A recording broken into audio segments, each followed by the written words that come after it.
Hey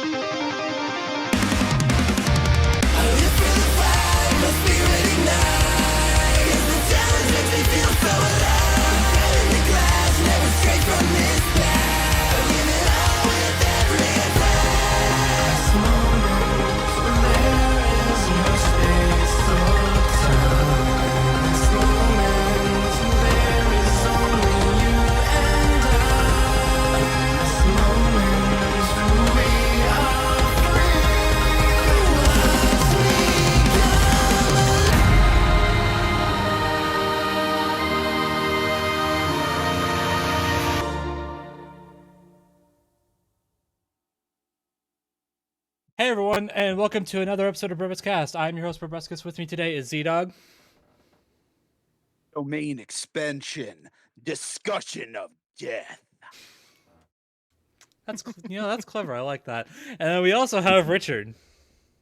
Welcome to Halo. No, you got the video demonetized. Come on. Yeah, we are 15 seconds ish into it. Thanks, Richard. Damn it. Although, if it's any consolation, YouTube might not even detect it because your mic was just like, nah. My mic was nah. Like you had peaked so much, so I think we're good. That was my plan all along. Yep, there you go. It was executed flawlessly. All right. Anyway, we also have a guest with us today. Please welcome back, Koto. Oh, you call this the BrobusCast, even though there's more people than just you regularly hosting this. But in the end, I guess this name is also like this hand. It's just a prop. Damn. Yes, we get an MHA reference and a Jujutsu Kaisen reference in the same episode. It's wonderful. Wonderful. I can't believe you could have. That's cold. That's just cold. Yep. Hey, that was a cool old line. I wanted to reference it. Oh no, it is. Yep, and just like that, Koto's never allowed on the show ever again. Because screw you, bitch. If it makes you feel better, I didn't put him in the golden chair. We don't have the chair anymore. All right, never. All right, forget this. Yeah, that's right. Oh, that's right. We had to pawn it. Yeah, no, I was shoved inside of this computer screen as well. I found Digimon here. Again, to quote BrobusCast, Koto is never allowed on the show again. Anyways, we have things to talk about, and we don't really have a ton of time to talk about it. So, Yes. Yes. So we're just gonna jump straight into it because we have a new death battle out. It's a thing. It's cool. It's awesome. I feel like I've used this intro like 100 times already, but whatever. I also don't care. Exactly. Yes. Bro and I have come under controversy, and here is our not apology notes. We have. Anyway, Ghost Rider vs. Spawn is out. I don't know what controversy. But, yes, it is. Don't you mean hell yeah? Hell yes. Hell, Ghost Rider Spawn. Hell yeah, you're right. You're not allowed on the show again. Okay. Hey, if I didn't reference it, Z would have. True, honestly. Yeah, but ZDogg's the exception, and we just dock it from his pay anyway. Okay. I never win. See, to everybody watching, what Richard's implying here is that I pay these people to be here, which is honestly kind of hilarious. Oh, goodness. I'm paid an exposure. Well, there you go. That sounds wrong on so many levels. What radiation? Oh. Anyways. So, anyway, Spoilers. so we were all unanimously wrong. Yep. The second. Except for Billy, the smug bastard. Yep. For the second time in BrobusCast history, we have a complete upset in our votes because Vaughn actually won. What the hell do you mean? All right. So the moral of the story is, and I guess this is the moral. Ironically, I should have taken away from it. Todd McFarlane has created his OC to be so fucking overpowered that nothing in his damn universe or outside of his universe can kill him. Who would have thought? Yeah. I mean, to be fair, if you made an OC, I feel like you probably make it the most OP shit too. So, I mean, my OC is OP, but he has a. We'll get to that. I mean, I have OPOs as well, but it's all about story context. yeah. Well, anyway. Yeah. So Spawn won. Spawn we won. were wrong. Yikes, that one hurt actually. That's Me, because like these critics endured. Like, okay, I'm gonna be honest. With most of these, I've actually gotten like a good chunk of these fights wrong recently, and I feel kind of like about it. But like 90% of the time, I just kind of walk away being like, well, that kind of sucks. This one actually feels like a bit of a blow to my pride. No. How many in a row did Dude, I don't want to. Dude, I don't want to talk about it. Okay. I mean, Hey, wait, no. Shut up. I said Kratos would win. All right. I got that. Yeah, he did say Kratos won. Right. I got that one at least. I mean, I wasn't, but also I wasn't on that fight, so it doesn't feel like I won because I didn't do anything. Yeah, you just sat there and listened to me talk. Yeah. Pretty much. Yeah. Drawing. So. No, I wasn't drawing. You know what? No, I was gonna say something, but no, I'm not. I'm not doing that. No. I mean, to be completely fair to us, I do feel like this kind of did feel like a coin toss, like all throughout the waiting period. Like, Yeah. like we did people kind are of going back and forth. exactly, and like I mean, I don't like, and to be fair, it does like we were kind of going off of the thing, like Ghost Rider is the stronger one, which to be fair, we weren't wrong about. No, we weren't. But it's just we didn't realize how bullshit. I do find it funny. I do find it funny that after this episode came out, there were so many people that are like, is Spawn now like the strongest character in this independent era? I'm just sitting here like, dude, Spawn wasn't even the strongest character in this episode. So like, well, so Yeah. the thing about it is that ironically, even though I went for Ghost Rider, there was hesitation on my part with choosing Ghost Rider because the Spawn was just so fucking unkillable, and even when Bro and ZDogg asked me the questions, could Spawn lose? There were tiny scenarios where I could see him losing, but it would all just have to depend on, is Ghost Rider's hacks stronger than Spawn's hacks? And the answer in the end was no, it wasn't. No, it was not. I think this goes to show. Yeah, I think this is by far the closest fight that we've had in the independent era. Yeah. Oh, wait till Simone versus Kyle comes out, then we'll come back to that. So far. Yeah, so far. I know. I mean, okay, to our credit, right? We did ultimately ask the right question, and that how the hell do either of them kill each other? And it turns out that Ghost Rider just straight up can't. Nope. And that's about it. I mean, when going over the physical section, which there were some things I actually did get right, and I feel proud of. I do feel proud that even though I know Bro disagrees with it, it's a tiny victory that really shouldn't matter in the end. But when they broke it down, it feels like, okay, I can understand where they're coming from, but the skill debate between the two, I feel proud of that. They definitely took the side I was going on.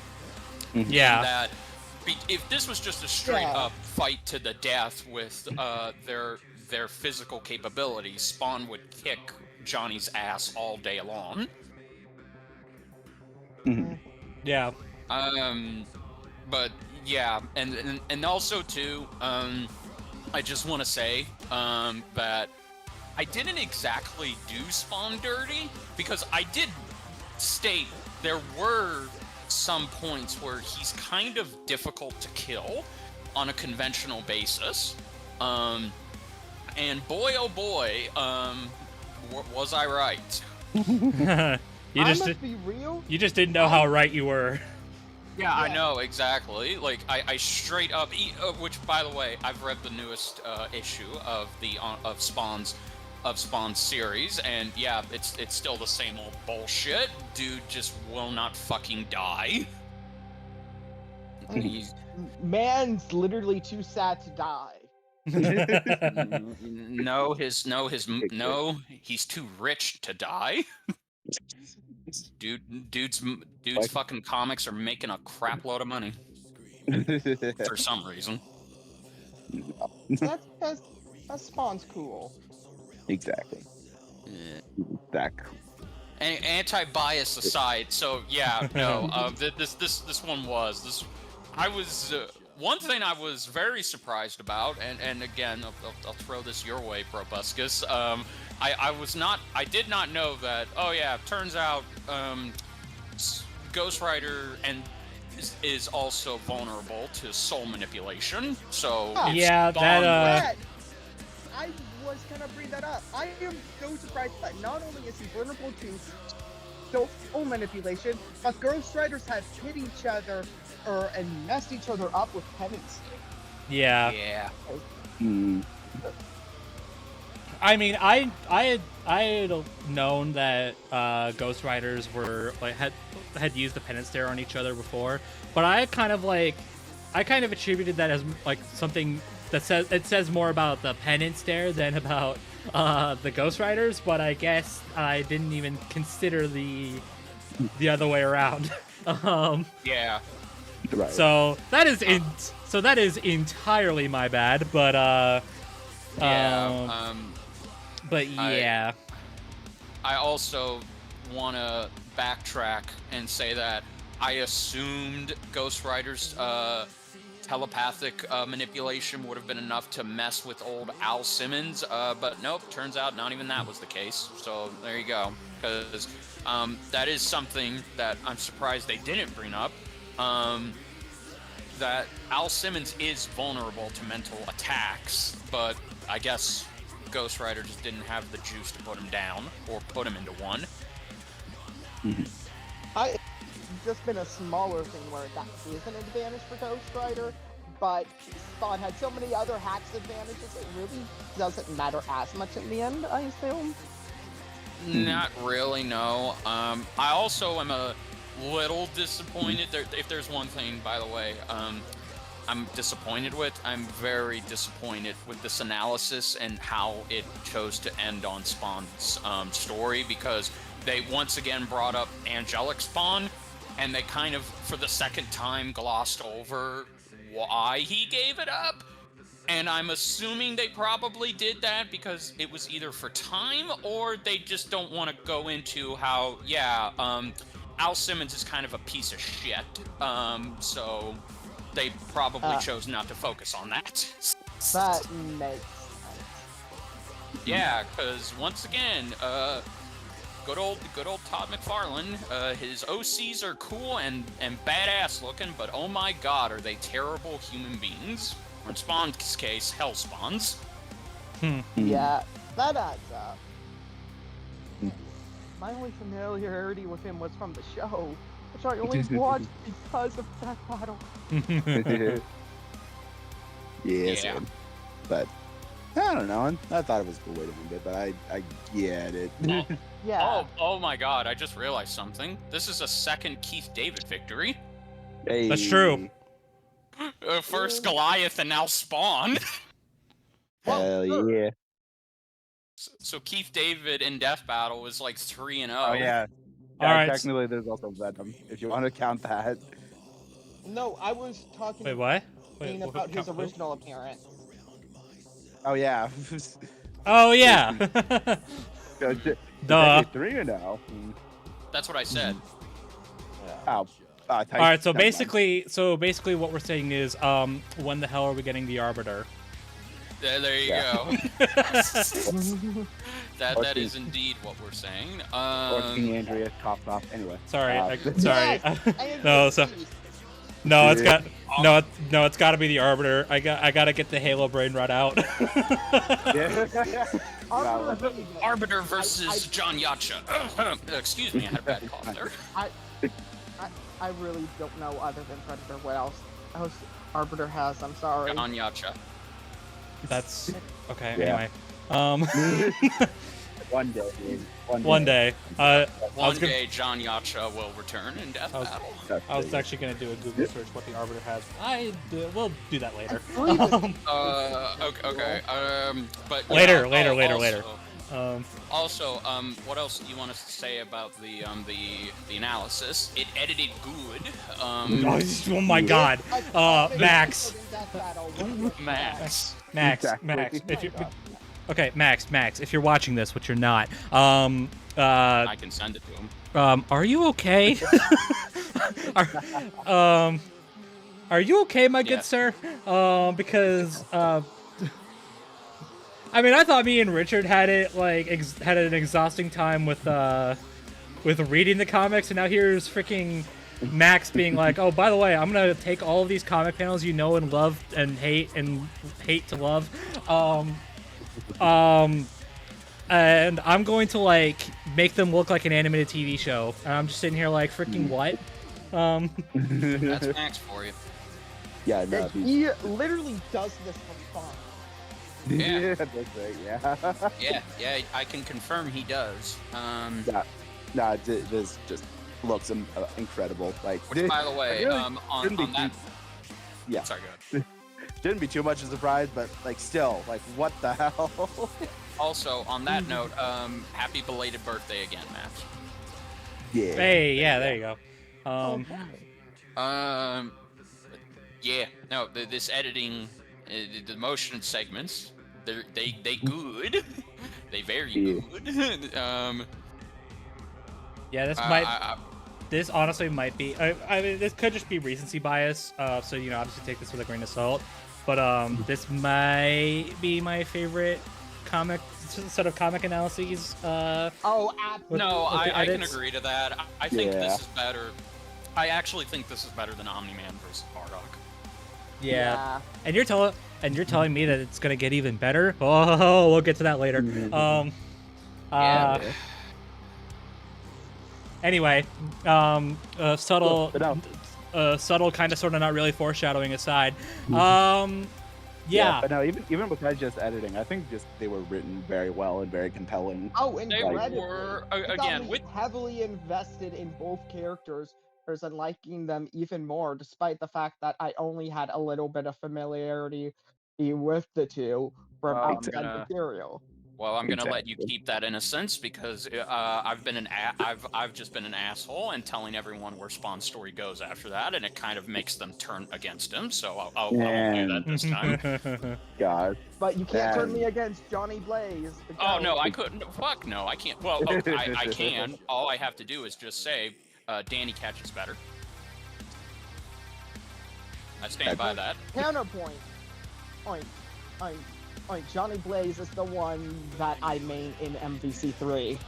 No, yeah, which ironically he's voiced by Danny Ketch's actor from the 90s Marvel cartoons. So technically you're maining both Johnny and Danny? My God, they're both cool, damn it. Me and ZDogg are just letting this go. Yeah. I'm just sitting here. I have no comment. Yeah, they're both cool, damn it. That's what I think. They're But both yeah. cool indeed. But yeah. But no, yeah.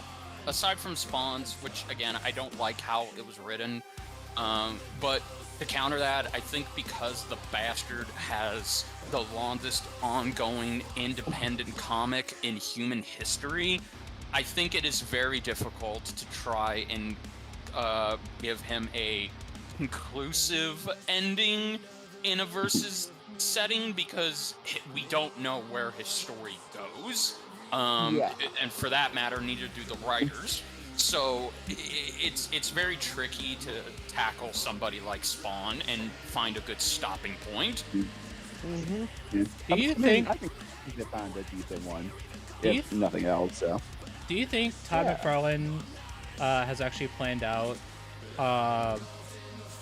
like how he wants the Spawn comics to wrap up if they ever do? No. Oh, no. Okay. No. No. Well, that depends. If the Spawn money drain stops leaking, then yes, he will find a way. But as long as the water is flowing out of the Spawn money drain, then Spawn could reasonably go on for what up to issue 400. I mean, dude's basically like the Simpsons in comic books, for God's sakes. He just won't go away. You can't kill him. You said that with absolute vitriol, and as a Simpsons fan, I'm offended. Because I've read the comics.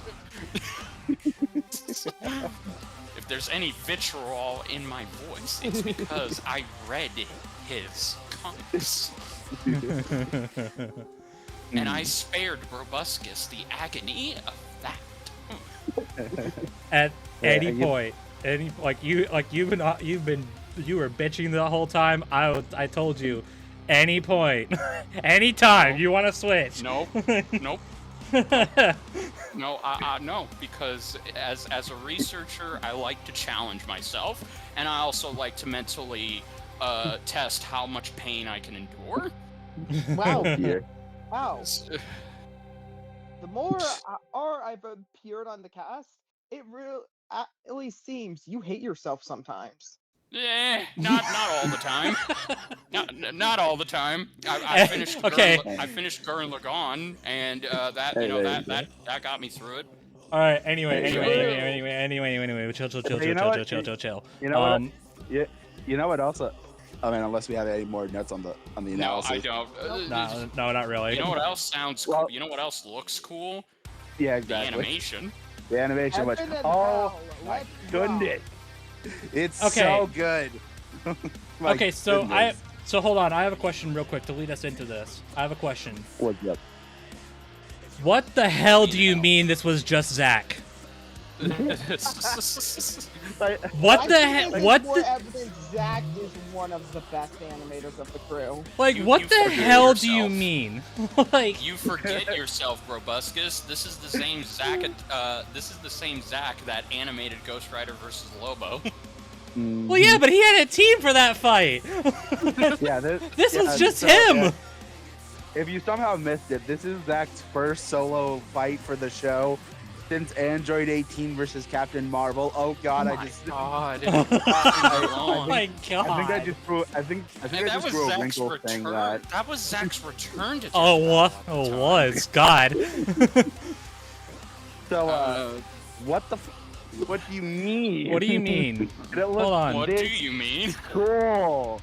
It is. Yeah. I think Yeah. it goes to show how he went from a random teenager just so happened to work on Death Battle up to a master professional level animator. That Oh, wait. Pause. Zach also soloed Jotaro versus Kenshiro. Yeah. Did he? Right. Yeah, he drew it. So Okay. there's You There's know that it too. was because there was a dead squirrel in there.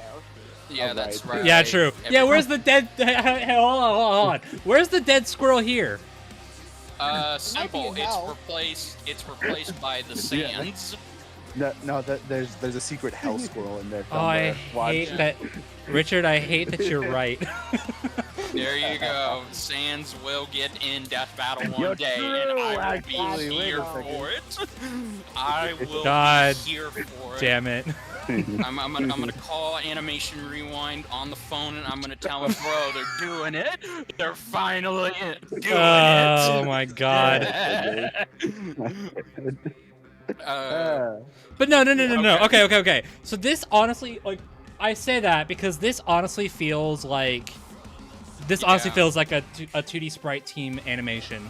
Actually, you know what this feels? It does, but okay. This feels like it came from. This honestly feels like it came from Death Battle Season 5 with how well animated it is. Like, I remember this. Good. I don't know. I don't know what to say. Is Zach okay? We've been asking, is Max okay? But Yeah, we'd also true. be asking, is Zach Yeah, okay? This episode felt like a season 2 era episode in a modern style, earn like episode quality and budget. I still think I would say it's a mix of season 2 and season 5 because, they're especially those hand-drawn segments. I want to Love 'em. Also, John and Zach, of course, continuing the trend of MK. Just, of course, Yeah. we'll have Spawn's entrance be his MK11 entrance. Of course. They had to put it in there. Of somewhere. course. Yeah. And then also an Akira shot with Ghost Rider because how has Ghost Rider never gotten his own Akira shot? It's blasphemy. Legitimately, one of the things I think is great about the fight is how the escalation of it are handled. At first, they're handled like street heroes, like their original incarnations, before they're dragged on to be more cosmic and powerful as the characters evolve to be over time. And I actually think that. No, that is, Brilliant, and also, that giant hand reaching out of hell. And Oh my grabbing god. the tower with Ghost Rider in it. Yes. Gosh. And okay, I know we're kind of flip-flopping around, but I just gotta say, I adore the heaven and hell contrast. Oh yeah. No. Yeah. Okay. Whoever wrote in the script, and then when angelic spawn appears and fights Zarathos, all of a sudden it is as if both heaven and hell are clashing and phasing out with one another until the right reality is finally set upon. That is a fucking metal concept. That's it was so cool. Beautiful, and it was so well done. God. Yeah. It's just man. Also, to finally see angelic, which, okay, by the way, this is like, I know Koto brought this up, but no, I will give Spawn credit for this one. When angelic Spawn showed up in the comics, bro can testify to this. It was literally the most coolest shit up in Spawn's comic series at that current point for me, because again, angelic Spawn is literally just so fucking awesome. He shows up, he does his thing, and then just like eating a good burger, it's all gone. Like it just came and went like that. But to see it here, it's like, okay, wow, this is cool. Which, by the way, yes, I could indeed hear Todd McFarlane falling out of his chair with the amount of giddiness he was exploiting. Dude, freaking okay. Complete side note: the fact that he like acknowledged that this is a thing. It's always nice when creators manage to do that. Yeah, pretty much. And okay, also just okay, the dopest shit that I loved was the references to the first Ghost Rider movie, which we watched, and only the three of us watched. That wasn't there, unfortunately. Yeah. No. Well, no. I'm kidding. Kira Armstrong, your only mate, joined Bro and I. Yeah. No, but it was the three of us who watched Spawn And that's Yeah. the last I'm going to talk about that. Agreed. Yeah. Yes. But anyway, It's referencing that movie was so good, especially the "Get Over Here," which Yeah. I've seen a lot of people ask. Okay, so when Scorpion v Ghost Rider death battle? When? Dude, okay, it's funny that you say You that know what? because If it- anyone on from this recent and batch returns again, yeah, Ghost Rider, please just it would be really cool. yeah, it's actually really funny that you say that because I was talking about this with Mate. Ghost Rider's first episode is the 25th episode with a Marvel character in it. And then this episode is the 50th episode with a Marvel character in it. So 75th Marvel fight, Ghost Rider versus Scorpion. Anybody? There Ghost you Rider go. Genesis, Come on, let's do it. Also, There we go. I loved the flaming transformation truck. Yeah. Yeah, Uh, yeah. that was cool. And God. once again the Sans Easter egg. That And is that's the only point Bro is deducting from this animation. It's actually not because I had barely even noticed it. Oh, okay, fair Yeah. enough. No, but I will. No, but I will deduct points. This is a joke, by the way. I will deduct points because the boards had the truck drawn like Optimus Prime, and the episode was like, nah. Well, I mean, where are you gonna get a? Well, I mean, look, man, where are you gonna get a good 3D rig of Optimus Prime at this time of day? Make one. I don't know. Yeah, that totally could, to be fair, but whatever. Yeah. Also, okay. My only complaint I have about this episode is Zarathos showed up way too early. You know, I do think it's fun that this episode actually beat a couple allegations people said about Death Battle's stroke with its animation. It's, The character yeah, who lost yeah, his I mean- and got dismembered, and the character who went into their ultimate form first was the one who ended up winning. Oh yeah! Finally, we got someone. there you go. That is true. Yeah, so all you Yeah. so all you conspiratists out there, shut the hell up. Of the pace that Yeah. Ice is still happening currently. Yeah, I prefer again, maybe this is because I'm nostalgically biased for Ghost Rider vs. Lobo, which by the way, thank you all for rewatching that episode because you got it to 10 million. Woo! Hey. Oh shit. Okay. Yeah, no, it was stuck at 9 million for the longest time actually. Nice. But I kind of preferred how Zarathos was built up in that. I That's think fair, I think but- I agree. However, I will say I do appreciate this episode giving Zarathos a bit more to do. Yeah. Yeah. They did. He does. I appreciate mean, this episode giving either more to either Johnny or Zarathos more to do because I mean, the problem with Ghost Rider Lobo is they kind of really don't do much. well, But- no. Well, Johnny. So, okay, the Ghost Rider versus Lobo had Johnny do most of the hard work, where Zarathos showed up, fired a blast, took out a whole fucking continent, and then just does the thing on Lobo, and that's it. Whereas this, Johnny does so little in the beginning, and then Zarathos has to take over. So it is. It's just that balance, I suppose. Because, but then again, you could make the argument that only Zarathos would be more qualified to take on Spawn in his angelic form, whereas Johnny wouldn't be able to do anything. So, it is what it is. But that being said, again, going back to when we see angelic Spawn and Zarathos fight, look, I'm gonna be real with you. This climax for a recent Cape Shit fight, it's probably, like Bro said, it's probably one of my favorites just because of what these characters can do in these forms, and also really showing just how far Spawn has come. because yeah, fun fact. Spawn can't transform into angelic Spawn anymore, so I do appreciate that they gave it to him. Yeah. Oh, and also too, I just want to say it's a meme I just discovered, but I do like the whole, dude, you're vulnerable to soul hacks. I thought if I stomped hard enough, no one would notice. Oh my god.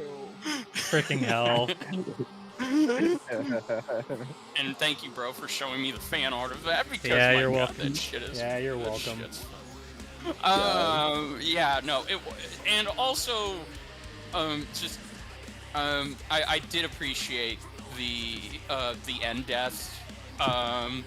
It was very, no pun intended, metal on how Spawn takes out Zarathos and Johnny.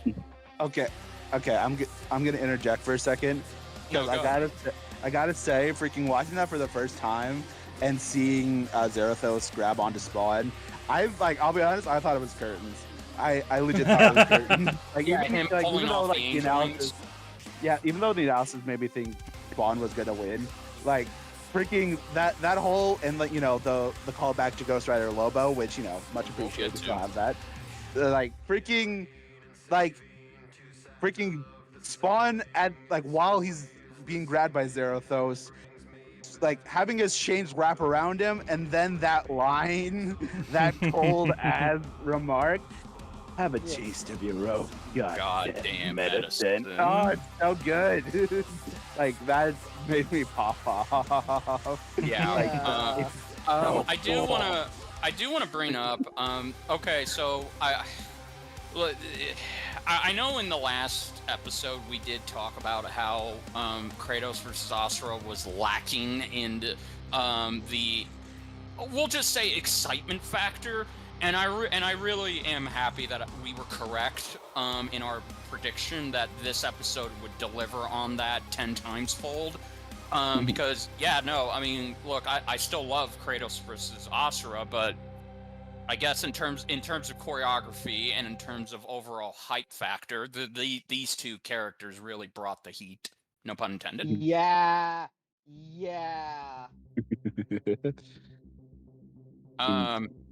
Any other final thoughts? Okay,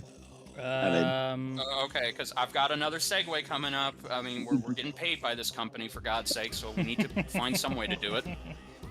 Yeah, I mean, really, I don't really think I have anything to complain about. Like, it's just high octane action with, like, just so many badass moments and lines that just, it's just so good. It's just so damn good.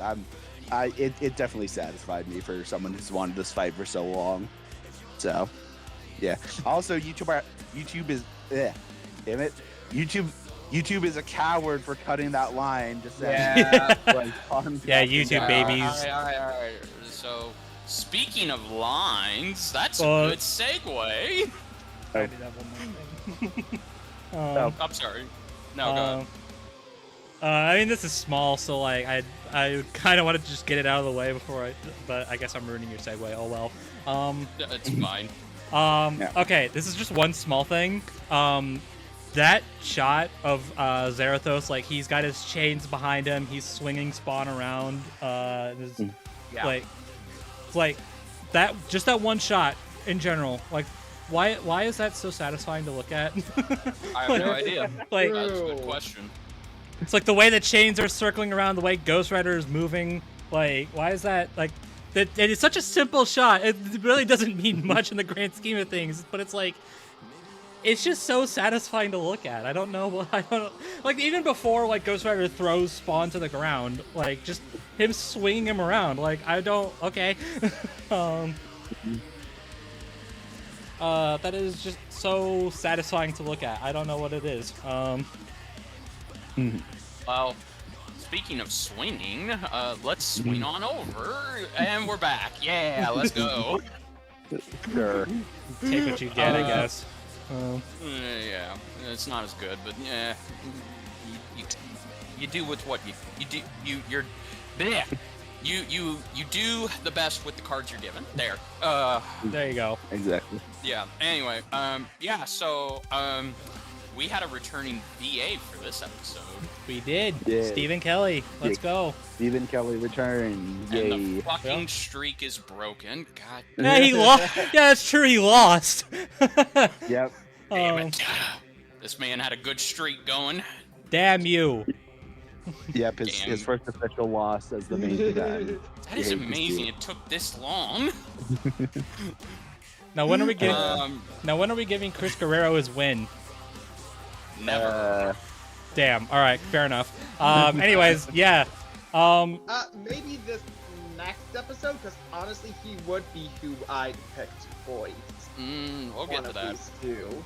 Yeah. We'll get to that. Interesting. Yeah. All right. So yeah, Stephen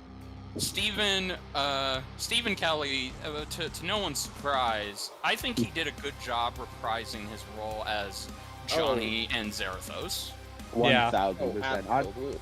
I don't know if this is a hot take. I think he did better. I don't know. I think he did just think as as good a whole- for Because okay, so I think he did just as good for different reasons. Okay. Yeah, okay, so I've actually seen, I believe I saw a YouTuber, a fellow reactor, talk about how they actually felt like Zarathos' iconic line was better delivered in Lobo versus Ghost Rider than it was here, and I agree there for sure. It was Yeah, delivered better I think that there, needed another but take. I think like as a whole, he did Well- better in this. Well, okay. Let me add some context here. So, let me try to elaborate a little bit further. I think the line itself, the way it was delivered, is fine. I think the reason why so many people, including myself, like it more in Ghost Rider versus Lobo, is because there it felt like that was like Of nowhere. the way that Steven delivers the line in versus Lobo, it was very much like, yeah, this is it. Like, this is the climax. This attack that I'm about to do, this is basically the way of saying, yeah, this fight is over. Yeah, I mean, it also doesn't hurt that it was really fed up with not being able to say it earlier. So yeah, true. The way it's delivered here, I'm gonna be honest. Okay, I kind of want to harken back to what ZDogg said earlier about thinking that this fight was curtains. I kind of agree. When Spawn got his wings ripped off, I was like, oh, this is probably it. But as soon as Ghost Rider was it's like, I am here to wreak vengeance, I'm like, okay, I think Spawn's about to turn this around, actually. Yeah, okay.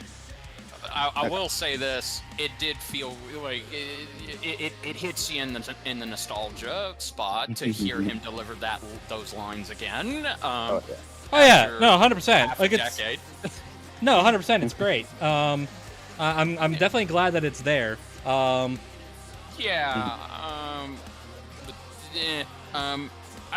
do. And going back to what I said and what Koto said, so I feel like in Ghost Rider vs. Lobo, Stephen Kelly did a better job as Johnny, and then when he was Zarathos, it was just a short moment. But then when he's here, as Zarathos, that's where I feel like he started getting better. Especially when Spawn says, "Oh, I'll be damned. Yes, you will." That was great. Okay. By the way, we don't have a writers section, but can I just say, Liam, if there was any proof that you came from the same decade as I did, then you proved yourself in this episode, because my God, these fucking lines you wrote for these two, it feels like it came straight out of a licensed crossover between Todd and whoever was currently writing Ghost Rider at the time. Especially, which, by the way, I do love that delivery of the vestiges of the holy cannot hide your wickedness. God forbid.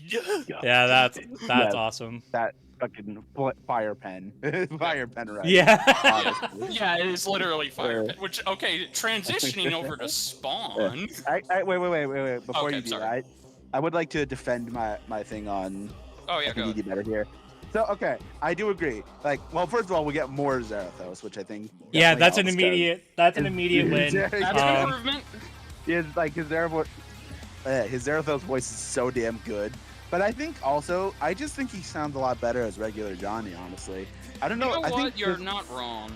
I just think he has like more of like a demonic grunt. Like in versus Lobo, he did a good job. Don't get me wrong, but I don't know. He kind of sounds like a jockey. Like a normal speaking Yeah, voice. he does. Yeah. He sounds like he hadn't found the voice, or he hadn't grown comfortable exactly. with it. This has a lot more of like a rough edge to it, which I definitely appreciate in the Ghost Rider He voice. sounds I think he sounds more experienced, and he sounds like he's just like he's been through a lot. Yeah, exactly. Which I definitely think helps. Again, I'm not Yeah. saying his performance in versus Lobo was bad, but I definitely do prefer. Yeah, of course. Yeah, no. his- I think Yeah. both sides fit like the kind of tone that both fights were going for. Yeah, and I also think it's an improvement because again, this episode was just a reunion of almost everyone from Ghost Rider vs. Lobo. So I think that also shows that Liam probably was wanting to give Zarathos more to do than he did Johnny. Yeah. Yeah, which And that's good. I think it fits with this match. So Yes. By the way, I want to hear the B-roll of this episode of Steven delivering the lines of Zarathos. Oh my God, Even though- yes.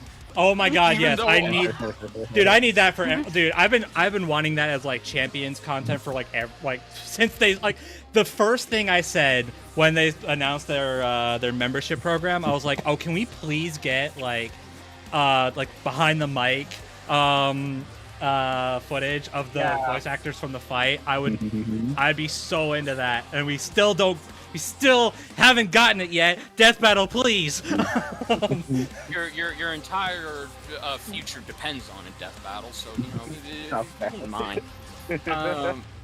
But yeah, no, I also, yeah, no, I got nothing. I'm flabbergasted. But Oh yeah, by the way, get over here. yeah, there you go. You had to do it. Like again, that's from the Thank you, very movie. cool. So there you go. Getting to hear Steven do that is probably, I don't know. That's the closest to a Scorpion versus Ghost Rider we're gonna get, unless again. Look, Scorpion's been due for a rerun for a long time. That's true. Record. One day. Yeah. I mean, we're probably gonna get Wolf eventually. Yeah, you're probably right. Anyways, and then there's Ray. Then there's Ray Hurd. Ray Hurd as Spawn, which Freaking definitely was not the choice I was expecting. freaking Topo from Dragon Ball voicing Spawn. Yeah, I Hello. know, Topo from fucking Super. That is so weird. Did I it? never would have picked him. Topo? Topo, yeah, Topo. You know, the Pride Trooper, giant guy with the mustache. Him. Yeah, the one everyone wants to fight Mario because Justice is red. Yeah, the one that everyone in the one that the one who actually, unlike Jiren, has a personality. Damn. Shot fired. And that's with tell me Patrick about that. Seiss voicing him, by the way. I don't know how you bring in Patrick Seiss to deliver a prequel era fucking performance with this brick of wood character, but that's a rant for another time. Shots fired. I don't even think this is, I think I'm out of bullets. It's an ordinary shot. It's robotic cannon. You know, I'm pretty sure I'm out of bro shotgun shells, so I can put this down. Oh my god. Anyways, so we 100% need this guy back whenever we get another Keith David character. Yeah. 1000% Well, you know, agreed. there's either Goliath or there's Arbiter. Just saying. Or there's Andrea. And Andrea. Yeah, wink, wink, nudge, nudge. I mean, hell, I'll even take the president from Rick and Morty, who is also voiced by Keith David. Freaking hell. All right. Anyways, that's enough out of you. Yeah, no, Ray Hurd did a fantastic job. Okay, so I said it. I said it when I was talking, but his performance is definitely a mix of Keith David and Kevin Michael Richardson with his Spawn voice. Yeah. Like, he's got the gruffness of Keith David, but he's kind of got the edge of Kevin Michael Richardson. Because Kevin also voiced Spawn in a number of video games that for some reason, don't ask me why, it was the early 2000s, they didn't get Keith David to do. Probably just expensive, if I had to guess, but or they were lazy. Either one is bad. possible. There's also the good. But I enjoyed hearing Ray's performance, and again, it tricked me because I for as much venom as I have for Spawn as a character, even I can't escape the coolness factor whenever you get somebody like Ray, like Kevin, like Keith to voice this guy, and he makes this horrific dialogue that I probably could have written in first grade sound so fucking good. Damn. Yeah, I think it's about time we move on. Context. That's not towards Liam. Liam, I did just praise Liam's writing. I'm talking about the actual writing. Yeah, no, I'm talking about. I know you're talking about Spawn. Okay, no. Context matters. Anyway, no. So Ray Hurd he's perfect. I'm starting to now question why. Why is he not voicing Spawn in more media now? Because. Yes, it's like Keith David is just that good, but I mean, you know. Keith David's not gone yet, dude. Yeah. I'm not asking that. I'm just asking. It's like, look, I know Keith David is the definitive voice of Spawn, but if Kevin Michael Richardson's performance has taught me anything, it means you can have more than one voice. Yeah. Fair enough. Get Ray Hurd there, damn it.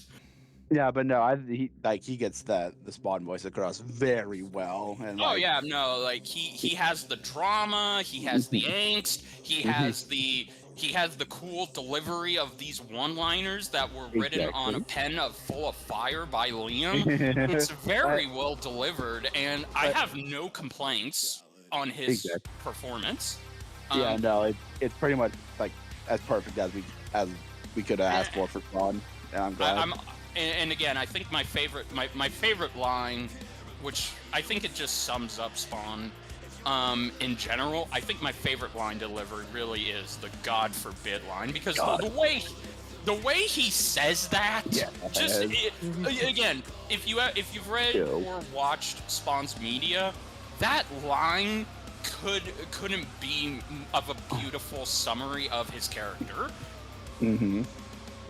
Exactly. Especially from what he's responding to. Yeah. Like just because Spawn has angelic divideness as a power, that doesn't automatically make him a holy man. And even Spawn is like, yeah, no, God forbid I become pure of goodness. And I will say, I still think my favorite is still the have a taste of your own. Okay. Second favorite one is all around when that was delivered. Second favorite one for me is still the I eat sins for breakfast. Nice. It was like, that was very well done. Pitch perfect. My goodness. Also, can I say, I'm surprised. I was assuming that with them being independent, they would not have the connections to get people like Ray Hurd to come in and voice these characters. But okay, no, apparently I was proven wrong. No, they still have the connections. They still got them Funimation reach. I mean, they still know the people. They do. They still know the people. Yeah, that's true. They are friends with Christopher Sabat, who is the current VO director in Funimation at this current point. So yeah, they probably just asked him. Exactly. But yeah. But no, this is. speaking of reach, Oh yeah. Oh god. Yeah. Ooh, nice segue. Thanks, man. What the hell do you mean they got Tyson Yen? what the hell do you mean? Metal Gear Rising Revengeance and DMC5 Tyson Ren, you say? Oh my god. What the hell? Literally. What the Okay. hell? The voice actor? Liam, I'm sorry, fucking Brandon Yates, man. I tell you, this man just pulls shit out of thin air when he wants to deliver a raw track. Yeah. Yep. Yeah. Hell's Angels. Okay, well, look, I'm gonna. Okay. Is it a stretch to say that this might be better than Ghost Rider versus Lobo's track?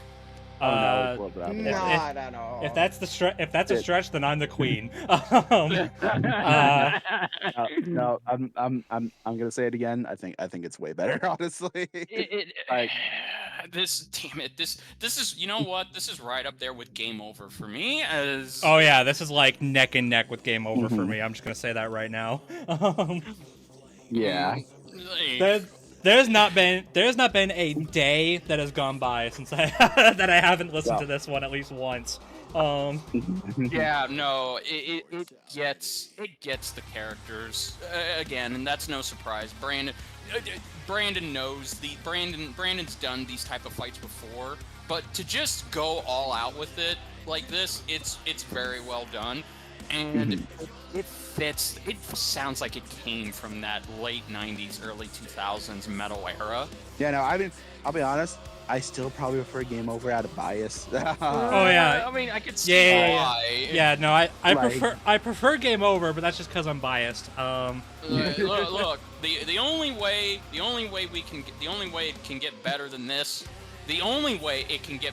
this, is if we have Master Chief or fucking Kyle's episodes literally pull something out of the literal skies themselves to be better than these two tracks. Yeah. And So just like Kyle that, I've is set the bar high. There you, all right, Brandon and Airwolf, have at it. Yeah. I mean, Yeah, you can't go wrong with some good old-fashioned Halo music, which I will definitely be it's- bringing up when that episode happens. Oh God, yes. Well, that or you just do Breaking Benjamin, which, by the way, I would also like that, please. Anyway, I did see someone. Anyway. When it comes to this track, I did see someone say like he thought the lyrics were a bit on like the cringier side, and I'm just sitting here like, dude, it's freaking it's freaking heavy metal. Who freaking cares? Also, do you know which one of these characters comes from that era? Like, of course it's gonna be cringy. It has to be. It's fucking Spawn. Also, too, look at them. Look at these two. Just look. They look like they deserve to have this kind of track with these kind of fucking lyrics. No, so. God, I mean, in complete fairness, I do think the song makes those lyrics sound good, and that's all I could really ask for. So. Yeah, no, it is. Like, which, by the way, man, the Death Battle Awards are going to be very difficult for the track section, because how the hell do you choose this track or between this track and Game Over? Yeah, gonna be steep competition. I abstain my vote because I can't pick between these two badass tracks, and nor will I. Exactly. But yeah, no, I just wraps it up in a nice little bow. This, I'm completely satisfied with this episode, and I am completely happy to say that. Honestly, like I said, as someone who's wanted this episode for a good long while, and after getting a little into Spawn during the waiting period, no, I'm completely satisfied.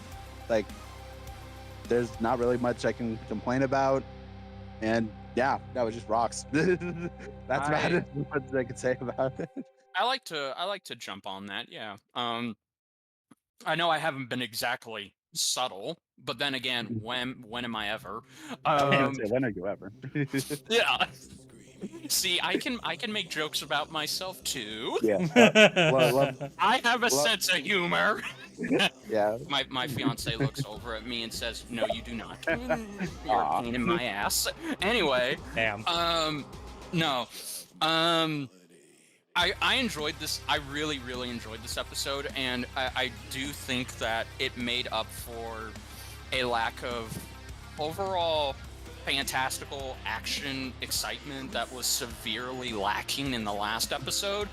And I really think that this has set the bar now for what the sprite fights can become, because if this was just Zack alone, then that shows you what this team is capable of when they have to have a tight episode that has to be concise and to the point. And Zack's animation, the voice acting, the analyses, the fucking writing by Liam, like it bring. I wouldn't say this is on the level of Bowser versus Eggman, because again, I'm gonna say right now it's not. Yeah, no, it's not. It's not. But in terms of cape shit fights, it's a term. In terms of the cape shit fights, it's not meant to be an insult. It's despite what the term has in its name. Anyway, of the cape shit fights we've had in this year, I do think it's the best. It's already set the bar high, and I hope that the next couple of episodes that involve a comic book character in them can be to this same standard. Oh, they. Mm-hmm. So this is a great episode. I give them credit. Yeah, They deserve all the credit for it. Yeah. Indeed, they do. And they totally were not. They were totally not brought off by Todd McFarlane to have Spawn win. I can confirm that is indeed not the reason why Spawn won. Totally. Don't give the spoilers isn't more. one of the actual things that happens in the comic for Spawn goes to another layer of hell, which is filled entirely of comic book artists and the characters they created that were sold out. I don't know about that, but oh wait, duh, I forgot to make this joke. Also, I guess now we know why Spawn didn't show up during the Invincible War episode. Damn. Yeah, I will say. Go ahead. I will say, so when it comes to like the episodes we've gotten in this like independent era so far, Bowser vs. Eggman is just kind of like in another league of its own. So I just kind of don't bring that. I kind of just don't like make the comparison to that like when in the conversation. So ignoring that for a second, this is probably my favorite episode so far. No, I see why this is top 2/3 material. And I would have said this was their favorite. Yeah. I'm gonna be honest, and I'm having a very hard time deciding between this and Among Us Fall Guys. Which, if a past me were to hear that, they would have been very confused. Yeah. No. I do. I think that this episode is just it's not a masterpiece, but it's literally a damn good time. Like, how can you not have a great viewing party of this episode? It's fantastic. Yeah. Oh crap! I just realized this is the second episode where we don't have Wiz and Boomstick on screen, minus the intro. Yeah. Yeah. They're probably well, again, it's like I can understand why. I'm not even gonna say it. I can understand why. I mean, it's not like they. They don't really have access to that team anymore. So. No, it's all just it's 3 people now. Or 1 person who would have to draw them. Mm-hmm. Yeah, maybe one day. One day. But All right, now that we're out of hell, Are you sure? I was gonna Are you say. sure we're out of hell? I was about to say. I mean, well, okay, me and Richard are out of hell. And I'm not saying that out of hell in a derogatory way, because I'm just gonna say you'll feel the curse appear very soon. Yeah. Hey, question.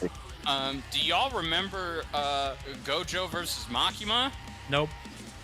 Oh, okay, never mind. Yeah, that is. I was going. Also, hey, do you remember Deku versus Asta? Don't Nope. remind me. Oh, okay. Well, never mind. Damn, you're killing it. Okay, so what if? I have an idea now. What if we took an MHA villain and we put him up against a Jujutsu Kaisen villain? Because it just goes to show you that if you have a modern anime episode, they tend to do well in the figures. Well, Go figure. mostly. Yeah. Whatever. The hell do works, you I guess. mean mostly? Gojo talking versus about how- Makima is pushing 6 million views. I was Well, that's talking because about it how has Jujutsu Kaisen and Chainsaw Man. Oh, yeah. I was talking about how Deku Asta was received, but whatever. It got views, but anyway. Yeah, what are you talking about? It was received great, ZDogg. I don't know what you're talking about. Literally my least Anyways. favorite episode. Anyways. Yeah, so the next episode is gonna give us that. Yep.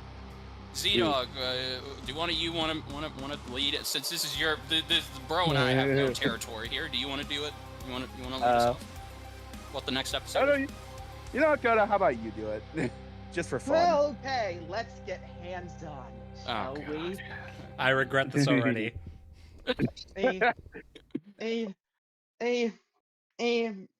Because it's time for this domain to decay. It's Tomura Shigaraki from My Hero Academia versus what's his name? I don't know. He only appears in 2 arcs total. Oh, right, Mahito from Jujutsu Kaisen. Okay, well. Yes. I'm Damn. pushing my agenda here. I'm sorry, ZDogg. Damn, I I can know, but feel- you. damn, I can feel the disrespect from here. I know. I can feel the urge from ZDogg to want to take the microphone back. Yeah, You can I take it know. back. You can take it back. I know what Koto means. Don't worry. But yes, we have I'm our disrespect towards Mahito as a character, by the way. yeah, Hey. exactly. Yeah, but well, I'll let you get into that a little later. But yes, we have we'll get into this later. yeah, but yes, we have the return of My Hero and Jujutsu Kaisen. Let's go. That didn't take And that didn't take long. our first, No, it really Villain. didn't. It only took like 2 years. Jujutsu Kaisen is the biggest anime right now. How? Yeah. Literally, it's mainstream and everywhere, and that was even before the second season came out. Mhm. And I don't know how to feel You about know, that. It's I was No, gonna say literally, I don't know how to feel about it because I still haven't Oh. seen Jujutsu Kaisen. I'd say I recommend it, but whatever. But yeah, The anime's good. The anime's good. Yeah. yeah. So yeah, I'm sure this will probably. I'm already gonna say right now. I'm sure this will probably be a sleeper pick in terms of the episode because I know there's a lot of people. I know there's a lot of people who don't exactly care about it, which I understand. But again, I think this episode's gonna do some cool stuff. I'm just gonna say that. Oh So, yeah, no. Even if But- this isn't what I wanted for Shigaraki at all, I cannot deny how much potential this is. Like, oh yeah. so yeah, you It's guys remember cool. Magneto Tetsuo and what he did with body horror? Oh, I Yep. remember very well. Okay. Take that times like what 12 here. No, Ever- no. I'm gonna say it's gonna make Magneto versus Tetsuo look like frickin' a Mickey Mouse Clubhouse in comparison. Okay. Damn. It- Because It- that is these characters' whole thing. Not just with other people's bodies, but with their own bodies. Yep, it's gonna get weird, but also. So Bro and I might as well start off because we usually do the thing where we talk about our history with these characters. Yeah, go ahead, because this will be quick. Yeah. Still haven't seen Jujutsu Kaisen. And I stopped watching MHA after season 4. I loosely kept up with it via the manga. And so I know who Shigaraki is. And yes, I totally relate to this guy because he talks in gamer lingo, and that makes me feel very, very related to, because damn, it's about time we had a gamer that just became a fucking supervillain with the powers to decay things. His design is pretty cool, but man, that thing looks like it's a pain in the ass to draw. Out of his way to design to draw the original design, mind you. It was new because he kind of loses the hands over time, and it's a big part of his character, which I'll get into later. So what you're saying is that Bro didn't have to draw the hands all over? No. Okay. No. Bro chose, like, this is something, like, I remember talking into Bro about, like, well, at least he has the latest design. No, I'm doing his original. Okay. He is not wrong. Okay. So yeah, I like Shigaraki as a villain, but kind of disappointed where he ended up because of spoilers. So that's it. I'll get to that. All right, Bro, your turn.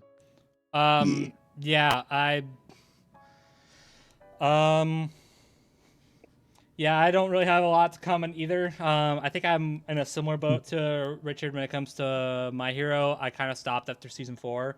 I find it funny that we literally were just talking about this. We were just talking about My Hero last time, the last episode. We were. Whoopsie. I think I've laid out my where I'm at with that series there, and it obviously hasn't changed. How could it? But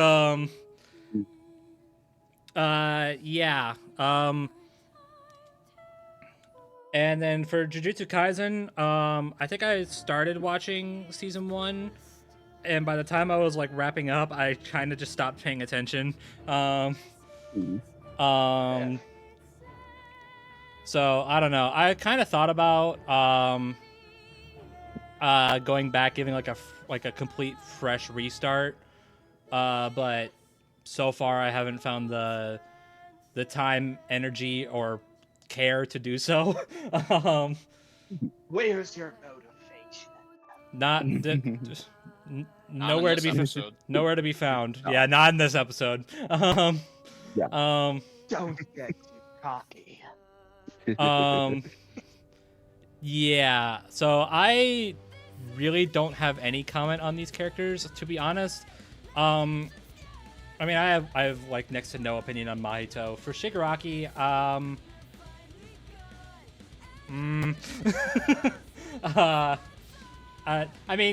quite honestly, I think the villains, Koto's probably gonna rip me to shreds for this, but I honestly kind of view the villains as probably the weakest part of My Hero. Here's the thing. You mentioned you only went through the first few seasons. This is when the villains barely get on any screen time, because Horikoshi literally was not allowed to write for the villains until he finally pushed for his villain. That's not helping. That's not helping us. No, but that is fair. That is a fair argument. You literally the next season was when the villain arc happens. So, great. Yay. and I just dragged ZDogg through that season. So yeah, Yep. I'm not going to rip you to shreds here. But the fact that you said that you had to, It's the fact that you said you annoying. dragged him through that doesn't help. No, No. No, he asked I me. did it on my own volition. Don't worry. Yeah, he asked me to drag I'm, him through. I'm joking. Yeah, I'm was- joking. But it's that's still Yeah, funny. No. Yeah. Um. The villain arc's phenomenal, right? Yeah. But Yeah. I'll Okay. let it All right. Fair enough. I'll I take your word suppose. for it. Yeah. I don't know. I Yeah. Yeah. Okay. Yeah, Well, we're done. We're tagging okay. out. So quite honestly, Uh, no. I'm done. No, I'm sorry. Yeah. Okay. I guess. I mean, I guess I'll go next and let you go last, Koto. Don't worry. So these. So it might not seem like it, but I do hold these two series a bit close to myself. Like ass. With my. Yeah, I know, right? With My Hero, I think I've said this before.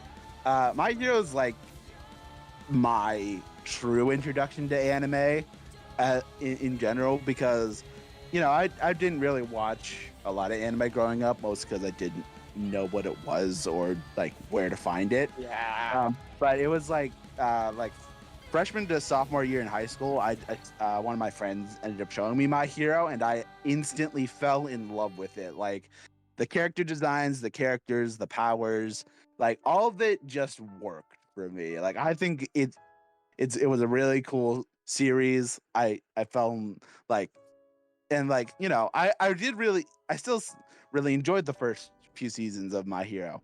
Then I kind of fell off it, admittedly, for no reason, because anxiety, and I just never, I don't know, I just didn't have the, like, I wanted to watch the rest of it eventually, but yeah. And then like literally during this waiting period, I kind of fell back in love with it. Like I said, me and Koto watched season 5 together, and yeah, it kind of like made me refine the love I have for this series, because like just remembering like all the characters, how enjoyable they are to watch, how interesting the fight scenes can be, and how interesting all the characters use their powers. Yeah, no, it just made me really fall back in love with this series, and I'm really glad about that. And as for Shigaraki specifically, no, I think he's like, okay, honestly, this like, even though I haven't fully caught up yet by this time, no, this most recent season made me really like sympathetic for Shigaraki, because oh my gosh, that scene. I mean, y'all have probably seen it, and if you don't, you don't care. Like the scene where he decays his whole family is legitimately horrifying, and made me care for him a lot more. Like, and even then, just seeing the bond he has, or his bond with the League of Villains was just extremely captivating, and just again, it just, like I said, it just made me care a lot more for him as a character, which is great. And his powers is also extremely interesting, like, and again was used in horrifying ways in season 5. So that's going to be interesting. And then JJK is a series I actually got invested in solely because of Koto. Imagine that. Yeah, basically just we watched me, Koto, Griff. We watched the first 2 seasons together. Had a blast. Again, I just think it's a really fun series. Although that might change with future seasons based on what Koto said. I don't know. But no, I just think it's a really fun series. Again, a lot of enjoyable characters. Mahito specifically, honestly, is probably my favorite villain character of the show, just because of how playful and twisted he is. And again, he has a really interesting power set, and again, freaking horrifying. I'm honestly just, it's really cool that these characters are getting like showcased in Death Battle. Like freaking Mahito, I feel like is a character that, like, if not for a matchup like this, I don't know if he would ever have gotten on. So Yeah. like, I am glad about that. But yeah, no, I just still surprised he's the second character they Yeah. JJK. Yeah, you know, I'm after gonna- the biggest face I'm of gonna get into the that. show, arguably, after the biggest face of the show, one of them, we get this character. You know, I'm glad. I like it when Death Battle like makes weirder character choices in their matchups. I think that's kind of cool. But yeah, no, I mean, yeah, I am a certified fan of both series and fan of both characters. It's yeah. If you're a fan of both series and a fan of both characters, ZDogg, answer this question. Would you rather Yeah. get decayed by Shigaraki Oh gosh. or be turned into one of the living flesh blob puppets, Mahito's? Decay, because then it's quicker. It's a quicker end. You actually die then. Yeah, well, yeah, whatever. All right, but now, Koto, your thoughts. My hero is and has been one of my absolute favorite pieces of media of all time, and for years it was my absolute favorite anime and manga. One Piece came in contention for a bit, but by the time My Hero fully ended, I came to fully appreciate the series a lot. Especially since the rumors about the ending were fake. They get made up and were purposely spread around to push an agenda. So Yeah. That's But- always fun. it ended up being an incredibly sweet ending. I basically got everything I wanted out of it. And Shigaraki himself is my second favorite villain in all of fiction.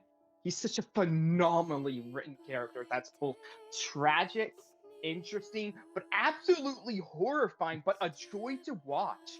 Every time he's on screen, even from earlier seasons, and he just had this terrifying presence that I don't think many other series could match. Even before his growth to becoming the symbol of fear, he was unnerving and horrifying. Fine. And as for Jujutsu Kaisen, it was a series I got into when the anime was mid through production. I then read through the manga, and I initially really loved it. And what I adapted, I really love. And it's a series that, even though I'm incredibly mixed on where it went later, to the point where I have a lot of problems with it, a lot of problems with it, to the point where it low-key sounds like I'm hating on the franchise at times. I understand a lot of the reasons why it went the way it did because of production, which lets me be a bit softer on it, but also I hold it incredibly close to my heart because it's something I introduced a couple of friends into and went through with them. It and Chainsaw Man are both two series I hold very dear close to myself because of the shared experiences I have of ZDogg and Prep of going through the series. And Chainsaw Man even more because of how many people I got to go through the series when Gojo Makima came out. That and the BrobusCast I ended up joining in. Which, yeah, I'm not gonna lie, that's probably something that helped elevate the episode for me even more. Thank you guys. Thanks for having me on then. And then thank you guys for having me on again. and Mahito specifically, he doesn't appear too much, only really appearing in 2 arcs and a little bit inside before his final appearance. He is a very fun villain, and I'm glad he managed to stick the whole way through to when I can say, yeah, I enjoyed this series up to this point. So yeah. I have a lot of problems with Jujutsu Kaisen, but Mahito is not one of them at all. He is a fun, horrifying villain who I think has the second most horrifying aura of JJK. Hey, of course, a fraudulent Monzukuna being the top of that, but still. Oh, well, I really was not excited from this episode because I wanted other things from Shigaraki because as my whole thing is he's the big bad of My Hero up against a side villain who only appears in 2 arcs from JJK. I cannot deny the potential that this matchup has, and it's going to be horrifying. and I can't wait to see how it does that. Hell yeah.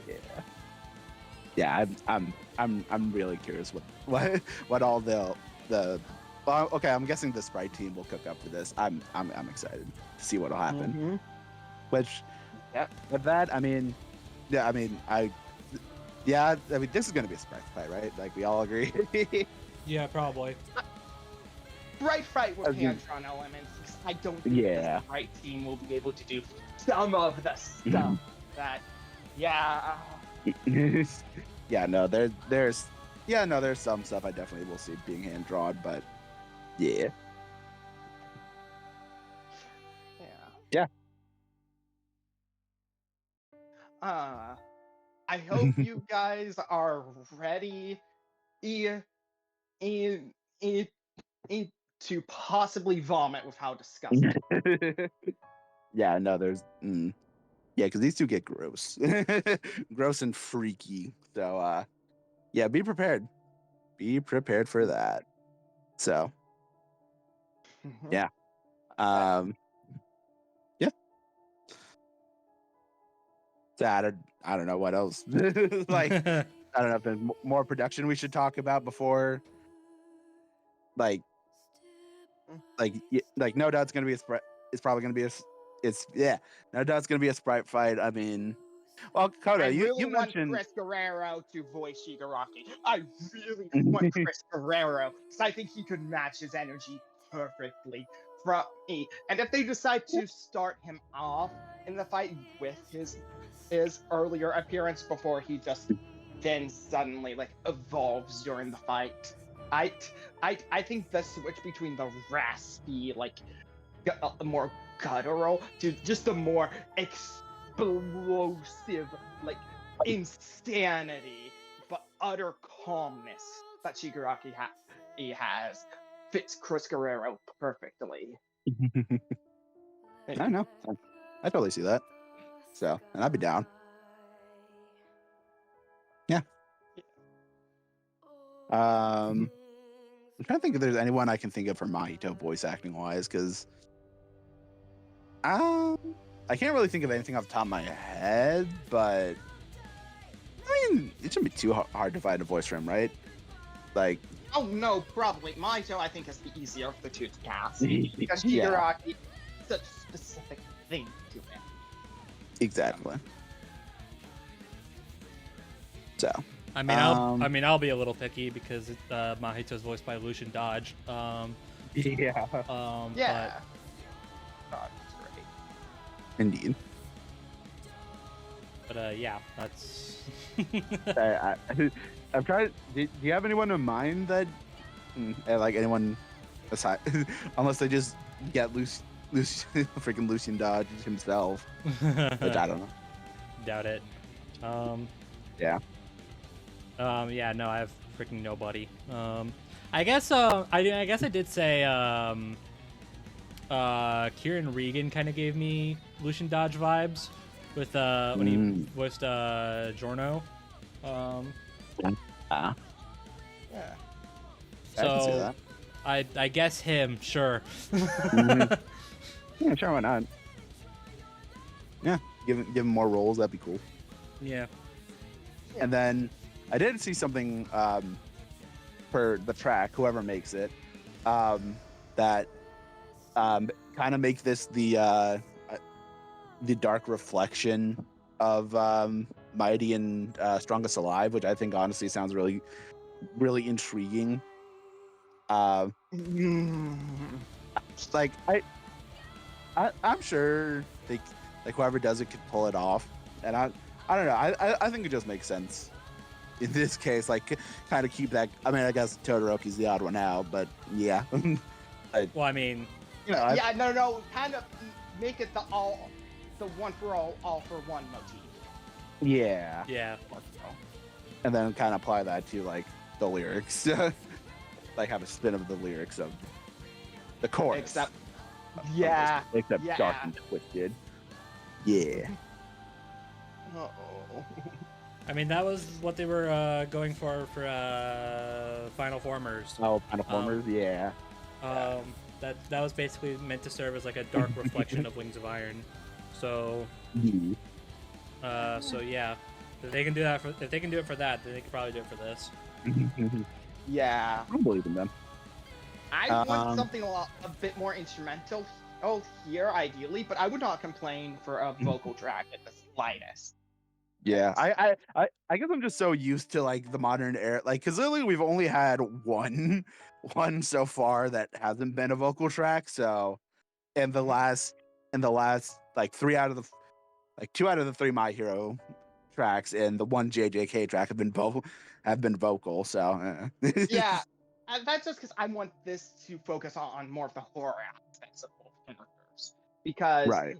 uh, these two are terrifying, and that's a constant theme in both their series. These two, the moment they show up, everyone starts acting in fear. Because, I mean, one of them is literally called the symbol of fear. And the other one was literally born by the fear of human violence.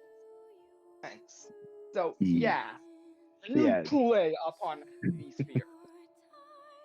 Yeah. There's- Indeed. I think you could do that in a vocal track still, but I get it. Yeah. Is there anything I'm else? just thinking something more like Chorus of Carnage as an example. Ah. Okay, no, yeah, I see that. A bit more on those lines, yeah. Yeah. Is there anything else that we normally talk about before we get into? So I'm trying to think. I don't think so. You don't think so? Okay. So I say we just Then kind of get straight into it. all right. Straight into the thick of things. ZDogg, why don't you start out with this, because you have much less to this. Well, Okay. hold on. Hold on. No. Stop right there. Okay. This is where this is where I start stepping in. Well, okay. First of all, yeah, we're talking about who wins, by the way. So yeah. So for this episode, we got Koto repping Shigaraki and ZDogg repping Mahito. Yeah. Real quick, just a question. So I know you two kind of worked on this like hand in hand. Somewhat. Yeah, somewhat. Was there any like, speaking as like a semi outsider here, was there any like specific like a rule set you guys placed on each other, or you just kind of been like, No, screw there it, is we no ballin'? need for a real set for this, and we'll discuss this later. Okay. There's no need to do a birth equalization like Dojo Machina.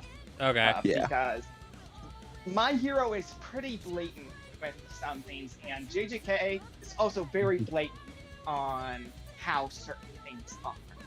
In fact, Yeah. JJK is kind of extra line. Like a majority of what ZDogg was saying when he was writing this was, okay, I don't have as much to discuss, but also I have to go in heavy detail on how these powers work, because that's how Yeah. JJK's powers are explained.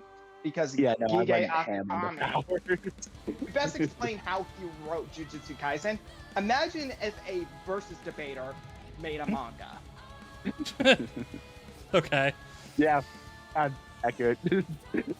Fair enough, I Affectionate in suppose. this case. I mean that's helpful. Yeah. I mean, he literally had to bring in real-world mathematician and to help explain how Gojo's infinity and limitless work. Yep. Wow. All So right. that's fine. That's like, yeah, but no. In terms of like, we like pretty much just everything was on the table. In terms okay. of, Cool. Yeah. Oh yeah. By the way, real quick.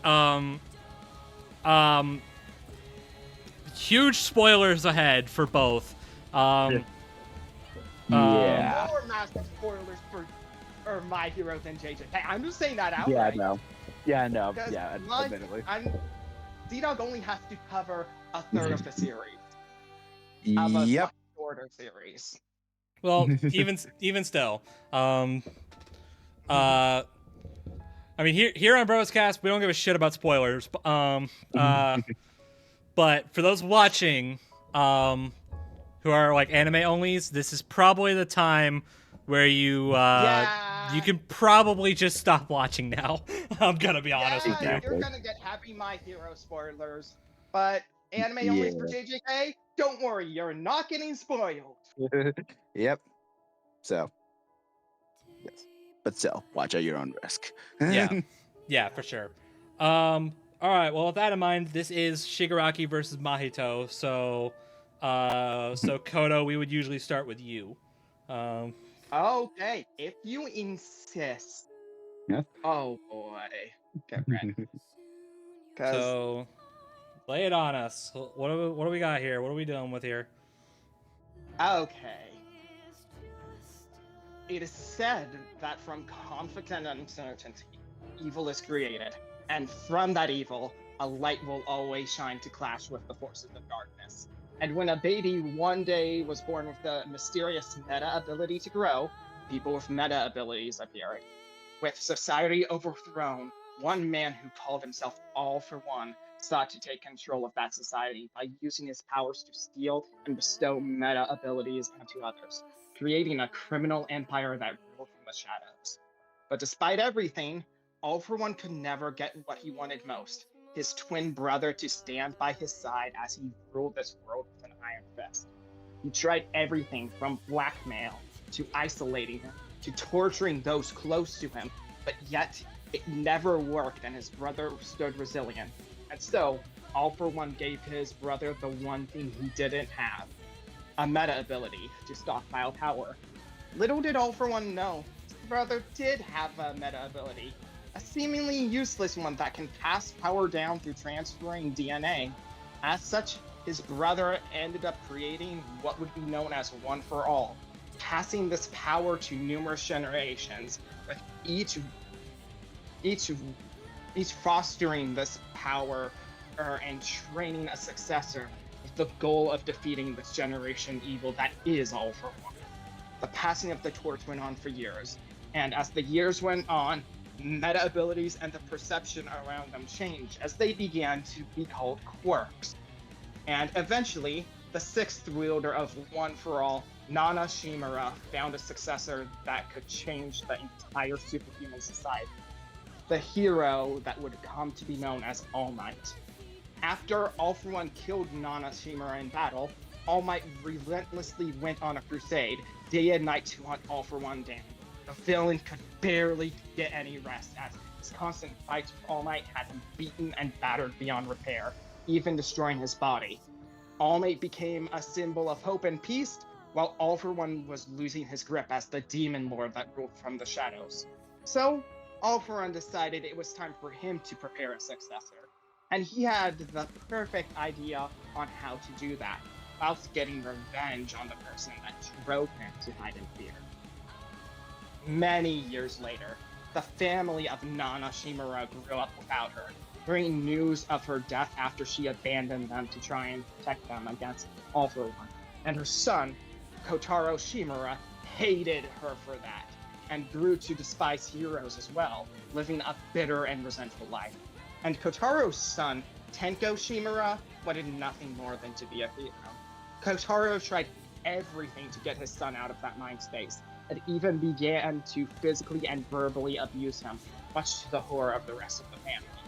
Tenko began itching from some unknown allergy one day, and as he kept dealing with his father, he kept itching, and the itching got worse and worse. The itching thing seemed to get worse as the abuse worsened, reaching a point after Tenko found a picture of his father when he was young with his grandfather, who he learned was a hero. Tenko was beaten and locked in the backyard, where all he had to comfort him was the family dog. Tenko scratched at his itches, desperately clinging into his dog for some form of safety, asking himself why his family, despite acting nice to him, never tried to stop his father from hurting him and yelling at him. But as he opened his eyes, all he could see was his beloved dog's decaying body in a pool of blood, as it seeped over his hands. Tenko didn't even have time to scream as his sister came in to check on him and apologize for something that happened. But she saw what happened and screamed, alerting the rest of the family. Tenko reached out to his sister, his mother, and his grandparents, but yet, when he did, their bodies would burst apart into dust, blood, and severed limbs. And when his father came out to the screams of horror, seeing Tenko there around the mess, he immediately went to kill Tenko, calling him a monster. This time, it was different. Tenko reached out with the intention to kill, and he murdered his father while screaming in rage. Only then did the itching stop. Tenko was left homeless, alone, hurt, struggling day by day just to survive, and looked for someone who would help. Some stranger, the police, a hero, but everyone refused to help him and told him a hero would help. But hero never came.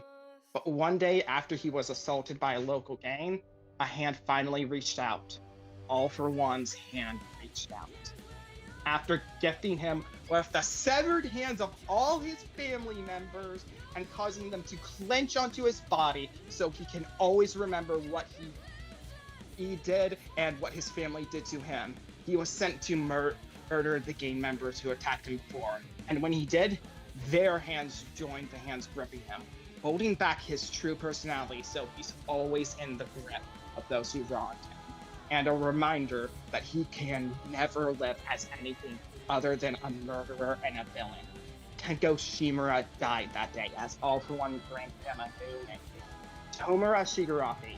Tomura referring to the grip of death, and Shigaraki, All for One's own surname to remind the child who he belongs to. Now reborn, Shigaraki devoted his life to villainy, becoming the head of All for One's League of Villains. And with his quirk Decay, anything he touches, well, decays. Anything that is touching what he touches also decays. He can simply touch the ground and an entire city and everything in it will be turned into a crater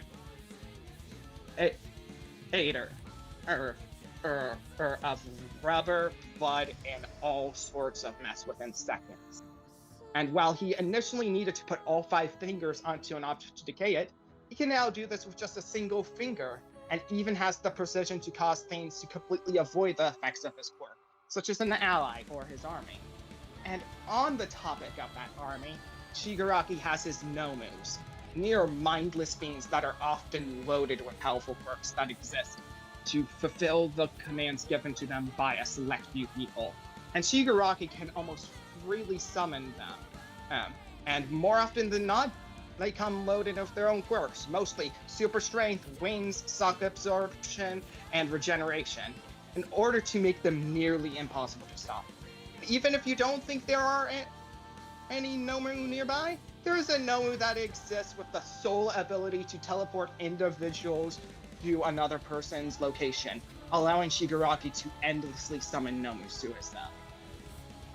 While Shigaraki would lead his league and bring havoc to all of Japan, he would become so infamous that other countries would send heroes over to Japan to deal with his rising threat. But even then, that is barely touching the surface of Shigaraki's abilities and sheer potential. As during a rough fight against the Meta Liberation Army's leader, Shigaraki would find his quirk awaken, and he began to reconsider his purpose in the world, finally remembering his repressed memories of the past, how he got to where he was today, and what he wants to do. As his hair turned white, he began laughing maniacally, finally destroying the hands that once shackled him, and he was once again reborn, finally ready to become the symbol of fear he was always meant to be. Shigaraki would undergo a horrible procedure to enact the final step of All for One's plan. Just like the many wearers of One for All have before, All for One has his own quirk, alongside many others passed on to Shigaraki, not only allowing him to steal the quirks of others and forcing quirks onto people, but gaining the soul vestige of All For One to guide him at all times. And this isn't the only quirk Shigaraki has, as he has also gained and stole all the following quirks.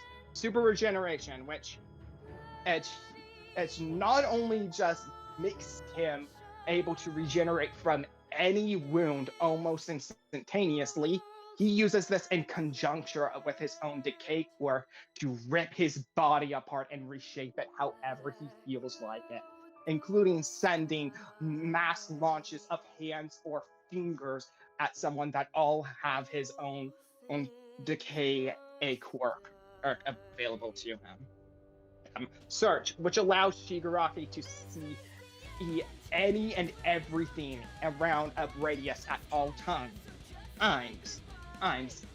Even if something is invisible, or even after his eyes have been melted out of his face. Before they regenerate. Air cannon fires pressure ice blasts of air. Radio waves can disrupt and destroy radios, communicators, and electronic devices. Rivet stab is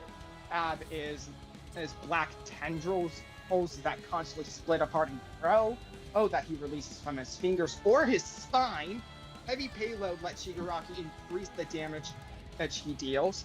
Scatter lets Shigaraki destroy and scatter any incoming projectile or object coming his way. Spring-like limbs lets Shigaraki coil up his muscles and limbs and then release them to increase the force they have, even enough force to step on the air like it's nothing. Wing lets Shigaraki burst black wings out of his back. Danger Sense, which he stole from Deku. Yeah, so you know the spider sense from Marvel? It instantly notifies him of a threat and instinctive with a singeing pain, like feeling in his head, and as if he's being stabbed, and instinctively moves his body away from it.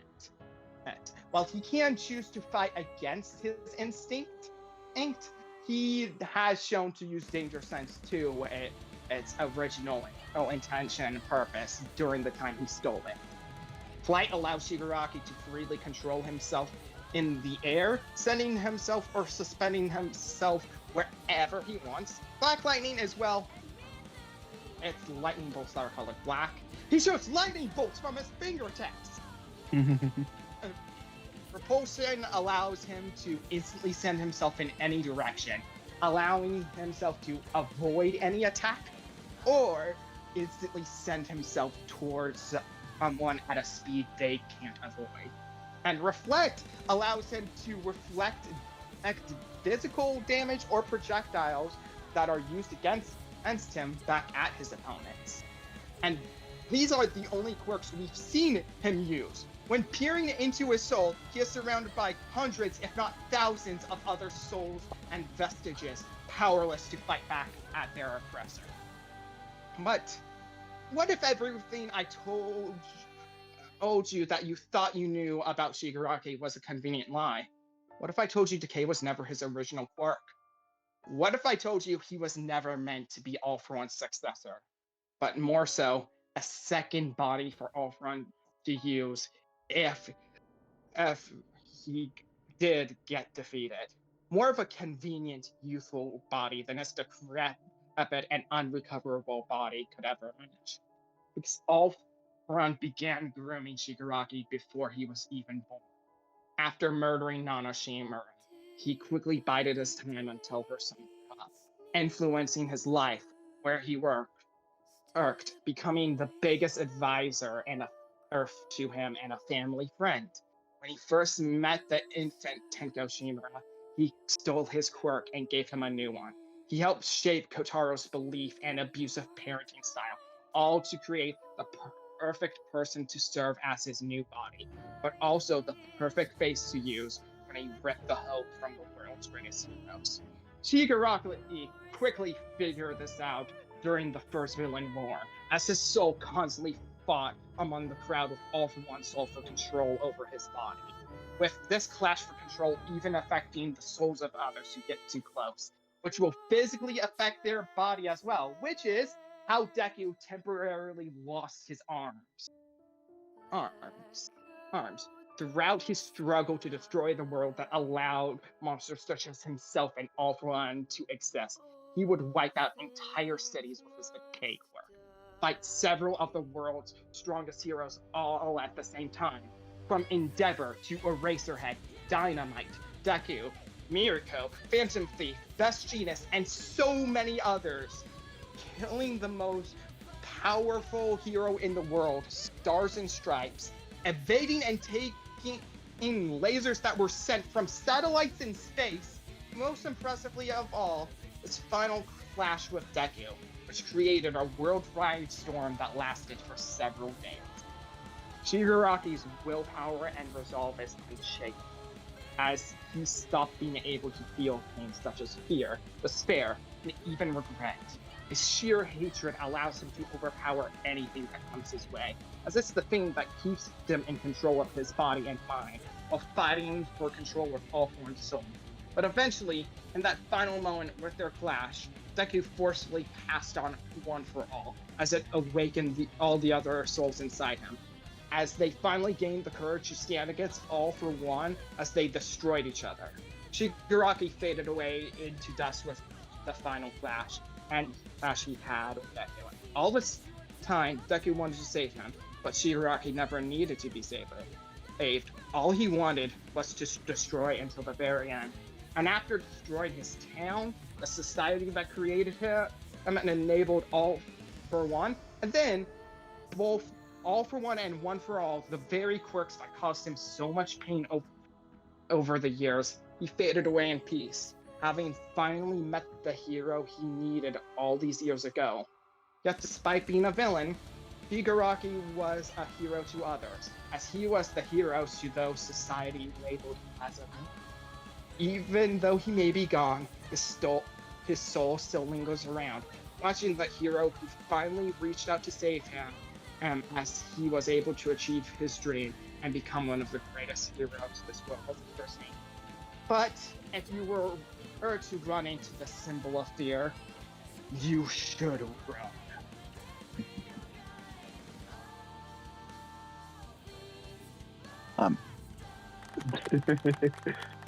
Very well done. Very well done. Very well done. I had a lot to go over and try to condense. No, you did good. It was very good. I didn't bring up the quirks that Shigaraki stole or was given that ended up destroying themselves before he could use them, by the way. I just thought, yeah, I don't think that's fair to give him, right? Yeah, that doesn't seem pretty fair. But I don't imagine he'll get him in the episode, so that's fine. Yeah. Man. All right. All right, ZDogg, your turn. Is it my turn? All right. All right, strap in because it's time. All right. In the world of Jujutsu Kaisen, cursed spirits are formed from the negative emotions of humanity, incarnated by the cursed energy that can leak out thanks to said negative emotions, haunting humanity and wishing only for its brutal destruction. And nobody embodies that more than the one who was formed by the hatred we feel towards each other, known as Mahito. Not too much is known about his background besides that, but after a while of trying to figure out who he is, he stumbled across another powerful cursed spirit known as Kenjaku. And while he didn't see eye to eye with Mahito with everything, Kenjaku did agree with one view he had: the extermination of all humans and cursed spirits should rule the world. With this meeting, he was now part of a group of other unregistered special grade cursed spirits, basically the strongest cursed spirits in JJK, alongside Kenjaku on the hunt to seal the strongest one to hunt these cursed spirits, Satoru Gojo. And with what he has in his arsenal, he definitely has what it takes to do it. But before we get into that, we should probably get into something very important. that being Mahito's very essence as a cursed spirit. As said before, Mahito is completely made up of cursed energy. This means he and other cursed spirits are normally invisible to the human eye, making them dangerous when you don't have a way to see them. This also includes not being able to be picked up on video cameras and not being able to hear them if they make any sound. However, this doesn't make them intangible to anyone who doesn't have cursed energy, as they still can be touched by normal humans with no issue. Oh, so that means that someone like me or you could battle them no problem, right? Well, sadly, no. While normal humans can still interact with these cursed beings, they can't harm them no matter how hard the attack. The only way to harm them is with cursed energy, therefore exercising them. Makes sense. It's a lot like fighting fire with fire. However, there might be an exception for this. For any abilities that are able to break down souls or have an energy similar to cursed energy. And Mahito being a special grade curse, that being cursed spirits with high intelligence, he can manipulate his cursed energy more naturally than most jujutsu sorcerers. Oh yeah, of course being made of cursed energy, Mahito has his own pool of it to use in combat. This gives those who use it increased strength, speed, and durability in combat, as well as giving those abilities. As well as it gives those the ability for several curse techniques in combat. As for Mahito, his main curse technique is known as idle transfiguration, where he can transmute the souls of himself or anyone he comes into contact with, allowing him to transfigure someone into a deformed state or just end them outright. Allowing him to transfigure someone into a Yeah, or just murder them outright. or just end them out. Okay, my bad. I just reread that.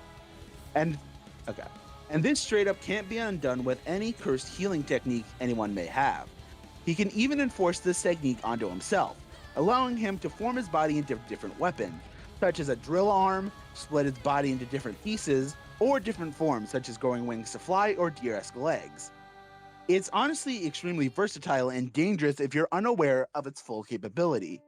He also has the similar ability of soul touch, where if he touches your soul directly, it can also shape the body of whoever he touches, as well as using cursed energy to modify their brains, delay any effect it may have on the person, as well as deform people's heads, burst them outright, or burn them. However, he can also use this to heal others if he so chooses, such as performing it on someone with only part of his right arm and sensitive skin.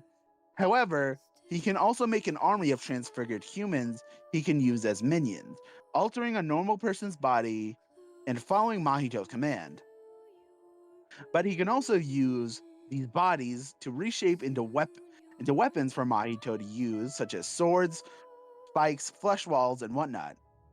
He also can use techniques such as soul multiplicity, where he can conjoin two or more souls together, which allows him to access more techniques due to the souls rejecting each other, which allows him to perform attacks such as body repel, which Mahito can use to generate an output of transfigured humans into a single attack. However, if Mahito merges two souls that have a weak rejection, Mahito can create a much stronger human to fight on his side, having enhanced strength but weakened durability. All of this also comes with a nifty healing factor, as curses can naturally heal themselves with their cursed energy without using a cursed healing technique or reverse curse technique, like many other sorcerers need to do. However, Mahito does it by reinforcing his soul to undo any injuries he may have, as well as shape his body into whatever he wants if it was blown into chunks. Mahito does have an implied limit. Mahito actually states that there is a limit to how big or small he can mutilate human bodies by changing the shape of their souls. He was experimenting to learn this. There's also some degree of evidence Mahito is wrong in his assertion that he won't die as long as his soul is intact. Okay. As the body and soul are not separate as he believes, but that doesn't mean it's impossible to take him down, because the main way to bypass Mahito's healing is to directly attack his soul. Shocker, I know. Since that is the origin of his healing abilities. Now this all seems pretty deadly, but you know what makes it worse? If it was doubled. Yeah, if all this wasn't crazy enough, he can actually duplicate it. He can actually duplicate himself, allowing him to create great fake out attacks, even if those clones can't transfigure souls or humans or souls. Though to make up for that, these clones are on par with Mahito in strength. He is also capable of reforming the Black Flash, an attack in which a user's physical strike is greatly enhanced when cursed energy is applied to it. Within 1/1,000,000th of a second, that creates a spatial distortion. This technique requires extreme focus, and no Jujutsu sorcerer is capable of using it at will. Mahito has performed this move twice, but considering it would be difficult to consecutively do it on the same day, and it doesn't matter if the first time was done out of pure luck or skill. So yeah, it's probably best if you stay as far away from him as possible. Unfortunately, Mahito has several ways to lock you in with him. To start, he can create a vast spherical shield of purified space known as a curtain, which can be formed by a hand sign and an incantation. The caster can also sense when the curtain is damaged. By imposing conditions, the curtain can also include additional effects. For example, specific individuals can be chosen as a target that cannot enter a curtain, such as anyone can enter the barrier at the cost of Satoru Gojo being barred entry. This usually can only be applied to beings with cursed energy, and the stronger resistance inside the curtain, the weaker resistance to outside intrusion. This also usually required preparation time with a talisman. However, he can also make an area even closer with an 8 domain, that being the space that humans and curses are naturally born with, which can be called a mental landscape that embodies our hearts and minds. But when you add an innate domain with a curse technique, you get the most dangerous ability a curse/Jujutsu sorcerer knows, the domain expansion, allowing the user to trap whoever they are fighting in a barrier of cursed energy, which is also an alternate dimension. Some, like Mahito's, can even trap a giant mech. This domain ensures that any attack they land cannot be avoided, as well as empowering the person who uses it. Escape is almost impossible, with the only reliable counter is to Uno reverse card one with one's own domain. Luckily, these drastically drain the cursed energy of the one who uses it, so it's likely available once per battle. As well, they can't use any curse technique afterwards, most likely. Mahito's domain expansion is known as the self-embodiment of perfection. This allows Mahito to freely manipulate the souls of anyone caught inside his domain at will, even if he hasn't touched the target, making it extremely deadly. Even more so than normal idol transfiguration.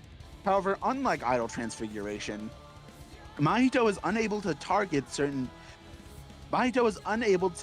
individual souls in this form.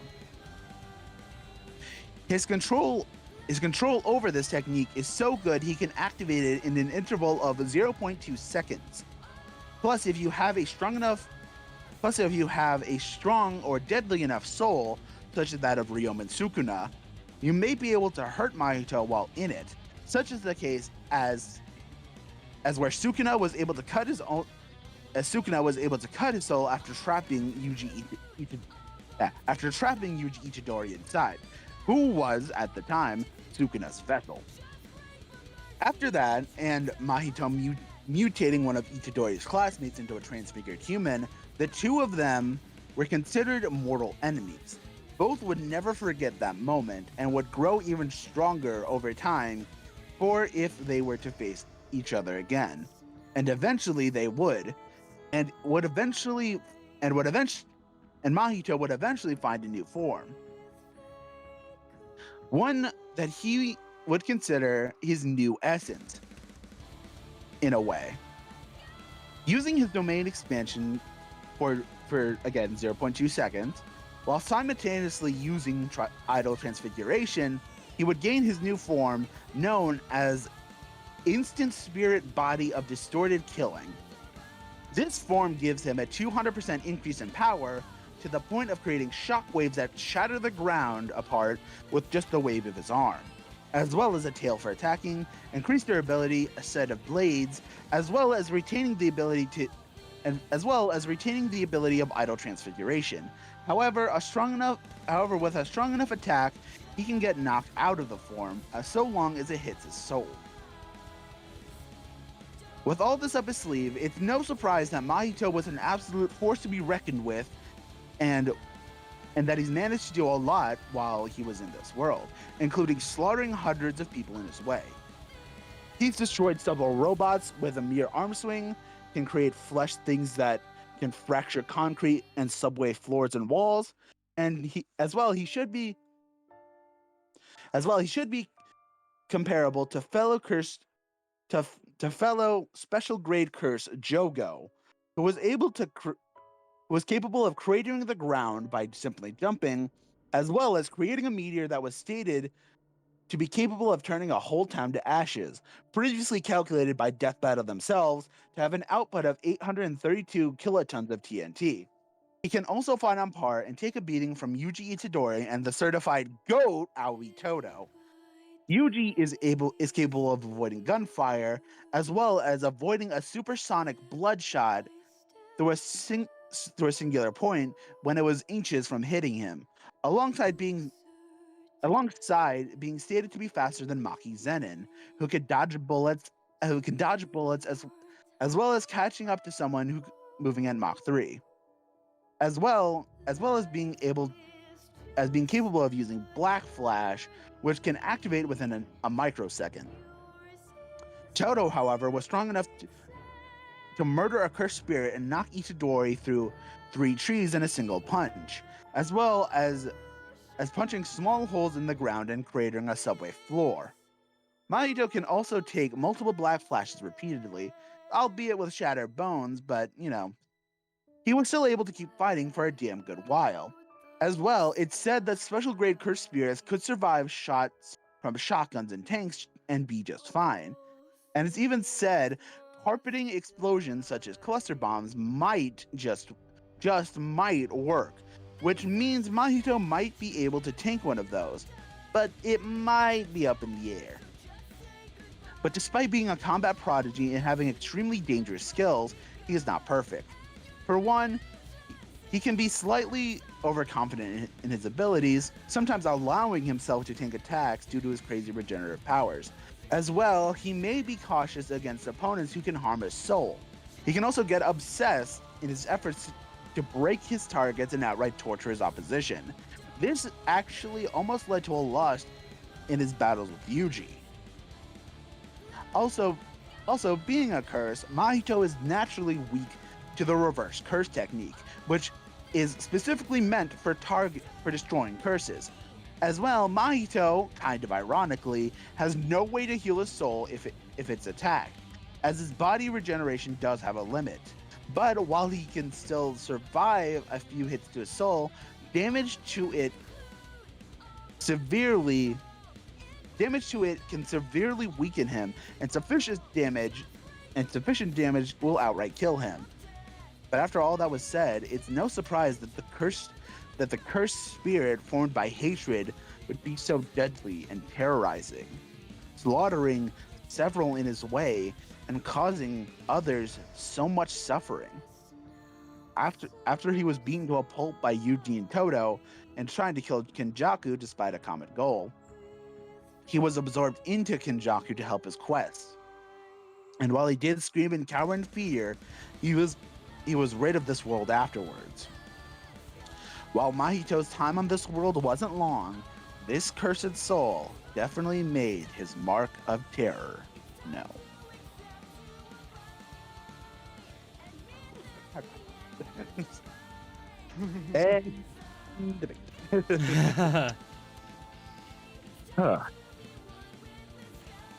All right, so question: how long do you want this debate to be?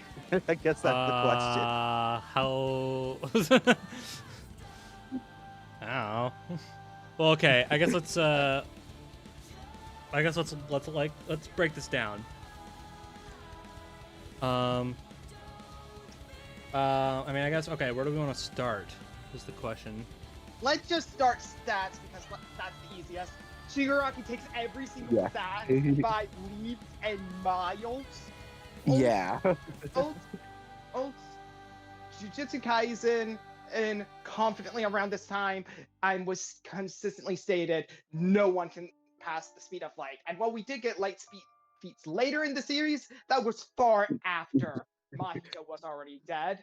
Mahito cannot feel those. And while Mahito, at best, let's overplay the Jogo feat a bit and use super high ends for that. That's about city level.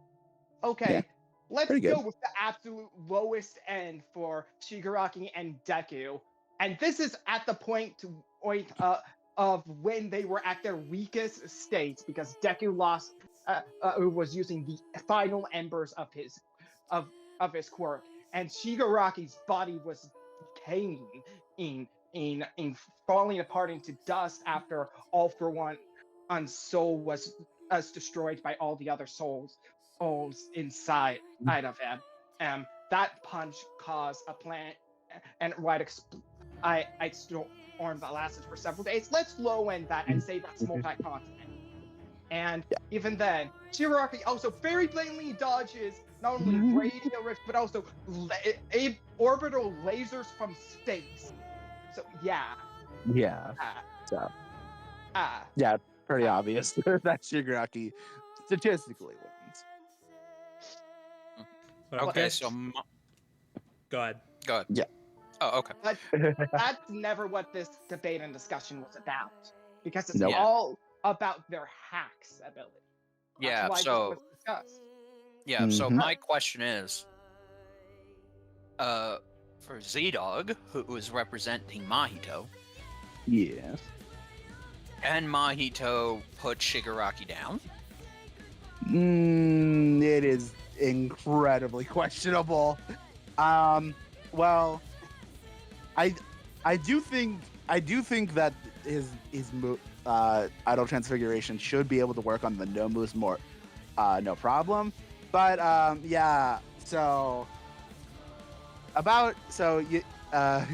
Koto mentioned about having all the vestiges of All For One inside of him. Yeah, those are souls. Those are actual souls. So yeah, I do. Okay, it might be able to work on one of those souls, but not targeting Shigaraki's soul. Yeah. Targeting all of them, targeting all of those souls is going to be a problem. So those are hundreds of thousands. And he failed. And idol transfiguration, when he tried to use it on Itadori while he was housed in Suzuna, it couldn't work because he had 2 souls in his body. So someone who has hundreds of thousands of souls in his body. Yeah, might be right. So, granted, I mean, I was gonna say maybe you could argue that with domain expansion he could target more of them.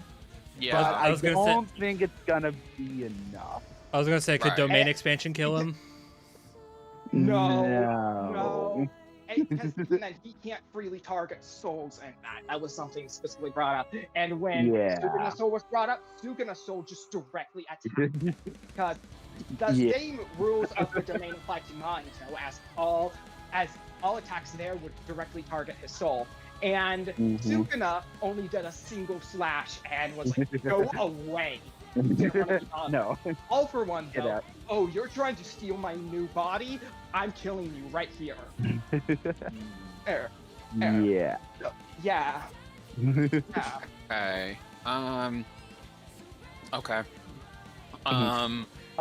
Also, I mean, I feel like this should be, but like, I mean, even without the burst equalization, Shigaraki should be able to see Mahito. Like with Danger Sense and like Danger Sense alone should be able to like clue him in where Mahito is, even if he can't see him. And even then, he has Surge, which lets him see things that are completely invisible to the human eye as well. Well, but let's even step out of that. What are curses and what brings curse energy to life? Negative emotions. Negative emotions. Nope. Hatred is the one theme that fuels Shigaraki more than anything, to the point where he literally cannot feel fear or despair. Air, which is something that empowers curses. Is. And the less fear you have of them, the weaker a curse gets. Shigaraki, unable to feel fear from Mahito, is going to weaken him. And as that's what happened when Itadori finally got over his fear and felt nothing but hatred towards Mahito, and what eventually led him to beat him and until the point where he was a literal worm, while Mahito was running, screaming, to the point where the imagery changed to a pack of wolves chasing a wounded rabbit. Okay. I have no further questions. I think I know who I'm going with. Then, if that is the case. Well, okay. Well, before that, bro, do you have any questions or anything?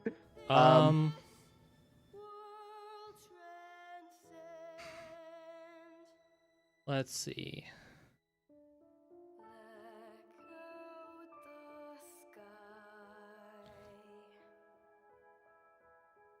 I don't think so. Well,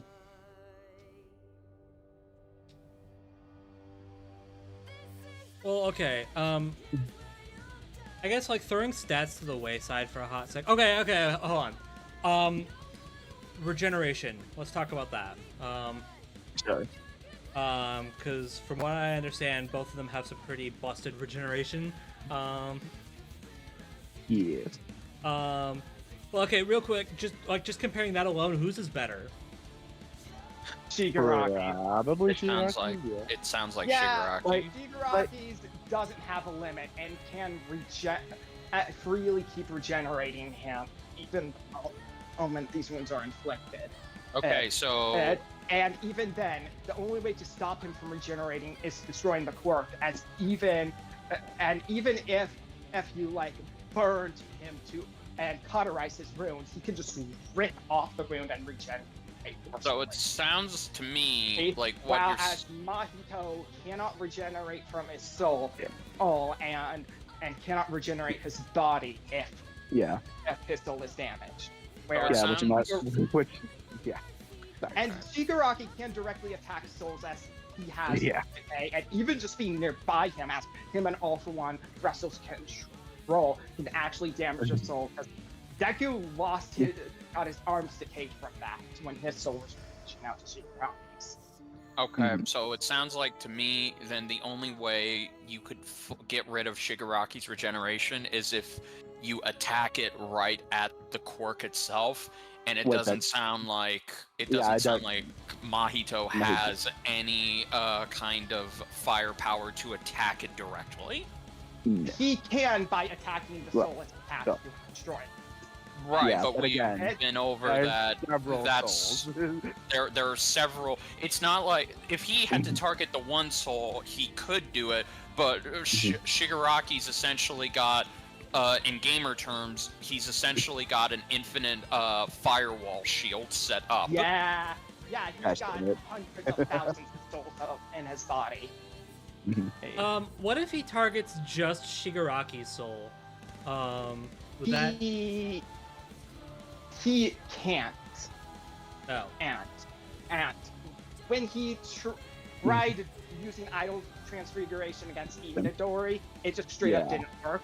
And with the domain expansion, and it doesn't matter was in control of Itadori. Itadori and Sukuna both appeared in his domain.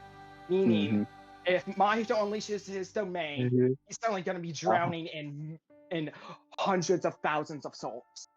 Yeah, and I mean, Koto said that like it doesn't even matter. Like it's the ground touching. No matter what Shigaraki touches, it's gonna decay. So trapping someone in a very concise area with that power. Yeah. And even then, domain expansions have one weakness, as purely overall. You can just avoid the area that the domain is being set in. That's what I'm wondering. Like, and that's a tactic that is Jujutsu true. sorcerers have used in the past. Okay, so what you're saying is, say Shigaraki sees the domain expansion coming towards him, and he could just avoid, so the best way for him to avoid it would be to get out of the area that that the radius is surrounding. Yeah, which granted, it is a big radius. Alert him of it ahead of time, and he just motion to just and then you add on the danger sense. Okay, yeah, that's clear cut to me. Okay, Okay, I actually made something ahead of time that I haven't even shown ZDogg that perfectly describes this fight. Okay. Check the chat. Y'all are making me do some edits for this. Are you kidding me? Oh my. Hold on. Damn it, now I gotta scroll down. Oh my god. Hang on, I'm going to it. I'm going. That's amazing. Where's the chat? Where do you put it at? It's in the voice chat. Oh. Yeah. Hang on. Okay, there we go. Oh, okay. Hydrogen bomb. Yeah. Okay. That about sums it up. Okay. I guess just like I'm trying to give Mahito his due here. Okay. Oh yeah. Here's another thing. Reflect couldn't make it, so if Mahito did land any attack, Shigaraki just has no back. And so Mahito could just destroy his own soul. Whoops. Yeah. Okay, but bro, what were you gonna say, real quick? Okay, just in general, right? Okay, this seems pretty straightforward to me, but I'm trying to think of like any win conditions here. What can Mahito do? Like, what advantages do you guys think Mahito has over Shigaraki, just in general? Literally nothing. It sounds like he does. So, okay, let me run through it. He doesn't have experience. No. Okay, he doesn't have. Mahito isn't even a year old in canon. Oh, okay, so he doesn't have versatility. His power is extremely versatile, but I will admit that Shigaraki's the amount of stuff Shigaraki has and what he can do with decay, I will say. Okay, he doesn't take any edges in physical stats. Definitely not. He does not take any advantages in weapons, but both of them don't have weapons, so that's kind of a moot point. Mahito, and Shigaraki can make weapons. Yeah. Okay, but whose weapons, would you say, in terms of weaponry, who is better? Shigaraki. Mahito really can't do anything to Shigaraki or the Nomus because of their regeneration. Yeah. And then there's regeneration, which you've already hit the nail on the head, that Shigaraki's regeneration is better because it's not limited, and the only way you could stop his regeneration is if you attacked either his soul or you went after the quirk itself. But you would have to know how to do that. Here's the thing. Theoretically, let's say Mahito landed idle transfiguration to reshape the body and the soul. Okay. The soul would be in whatever messed up shape this, but Shigaraki can rip apart his body and regenerate it into whatever it wants. So what you're saying is, even if his soul is attacked, he could just regrow the body from decaying? Yes. Yeah. Yeah. Okay, that's it. I mean, you could probably argue that it would at least work on the no moves, if nothing else. Yeah, but that's the Yeah, no the no moves. moves. But That's the the- no moves. This- No, that's exactly like he could like slowly whittle down the Nobu Oh my Shigaraki God. has, but But like even that's then, not going to do much in I'm the gonna long be run. real. High-end no moves have feats significantly above anything that have been This is shown a in Jujutsu stark. Kaisen. Okay. This is Yeah. a very stark contrast to the last two fights, where even the losing combatant had one category where they could take some advantage in, but it sounds like Shigaraki takes literally each and every stat, and his hacks are better than Mahito's, and he's basically not even going to be all that. Okay, would you say that Mahito has the ability to come close to killing Shigaraki? No. Okay, so you're not okay. I mean, I like think this is honestly, one of the only the biggest stomps the show has done in recent time. Because this Yeah, is one of like- the only fights where someone's own abilities and power set actively screws them over. You know, this Yeah. is off topic, but man, if ZDogg's other favorite matchup involving an MHA character ever happens, this is kind of giving me an idea of how this is gonna go for the stats. So Maybe a little bit. okay, yeah, bro. Do you have any more questions? I think they've covered everything. Like they're Yeah, I was gonna- unanimously Okay. coming to a conclusion. One last question. This is just again outsider. Okay, Columbo. Shut your goddamn mouth. Okay, Just why are the no moves even in this comparison at all? You can just Because they're Because his. he can just freely summon them. Yeah. He can Yeah, just that's freely my summon understanding. them. Like that is my understanding. He can just create and release. Nomus are essentially his standard arsenal. They're part of his standard Yeah. arsenal. exactly. Alongside of it. And during the fight with Stars and Stripes, he literally he summoned and like more than 50 of them. Okay. So I do have one more, just one more thing. No, it's just fun, Okay. Does Mahito even would you say Mahito scales to Gojo? This is- No. Okay. So When they did, because not only did they never fight, when Oh, that's Gojo sad. fought someone stronger than Mahito, he one-shot him and ripped off his head instantly. Oh, okay, Gojo so regenerated and Mahito let is him just- do it. So okay, I'm not to sound mean or anything, but it sounds like Mahito is just he's essentially a jobber when it comes to the bigger scale threats of the Yes. Jujutsu Kaisen universe. yeah. Okay, yeah, Here's but a bigger comparison. Mahito I don't know is how- a side villain that has only appeared in 2 arcs total. Oh my whereas God, Shigaraki he's is the overarching villain. Mahito that is the Mahito is the Raditz or Cyberman of the fucking Jujutsu Kaisen universe. And this is totally Yeah. why I personally didn't want this fight, despite its potential. Okay, Because all right. So, oh my God, are we about to see anime Homelander versus Omni-Man? yes, Yeah, I've seen yeah. I've seen the Here's the comparisons to difference. that fight. Homelander actually has had Homelander had a advantage against Omni-Man. Mahito doesn't. Yeah. Okay. Yeah. Sorry. All right. I'm gonna preemptively cast my vote. I'm going with Shigaraki. Preemptive. I think we're done. Okay. Yeah. Do you want me to get into even further why No. this is a complete mismatch? No, I can't bro, do that. literally No. does not have the time. I know. No, I'd rather we not. Yeah. Yeah. Later date. Yeah. So yeah, listen, I still think this match is fun. I'm really excited for it. Oh yeah. No. It being fair is not one of those reasons. This sounds like the animation. So okay, I don't like Yeah. stomp fights I really don't. I don't like stomp fights in the sense that this is a 100% stomp. That one character has all of the advantages while the second character has no advantages at all. So already this fight has no interest to me.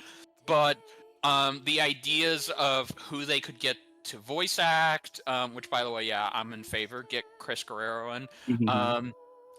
If they got a killer ass animation, whether it be the 2D team, the one hand drawn guy who created the single best 2D animation ever, or hell, even if it's well, no, it can't be a 3D fight. There's no way you can pull this fight off in 3D. So okay, yeah.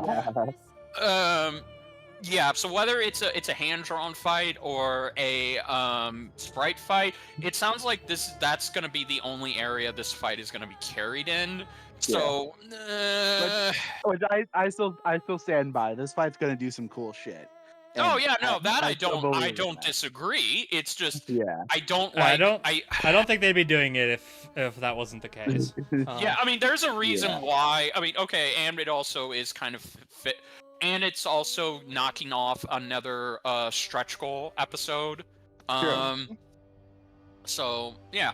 Yeah. Yeah. It's easy to be like, oh, this fight's like a huge stomp. Why are they doing it? But like, if they do a matchup, any matchup, even if it sounds like completely random, it means they found some reason for it to be like, yeah, no, this shit slaps. Right, but this isn't even going to be. You do not know how many people were actually saying Mahito wins this. Okay, well that's asinine. But it sounds like this isn't even. I'm sorry. This doesn't even. This isn't even a case of Joker versus Giorno, because Joker versus Giorno was in the same boat, but then Golden Experience Requiem changed the game, and that was the primary debate of the fight. Whereas this, there exists nothing like that, because from everything you both have said, it sounds like Mahito doesn't have that one trump card that they can reasonably dissect and ask, does this realistically change the outcome of the fight?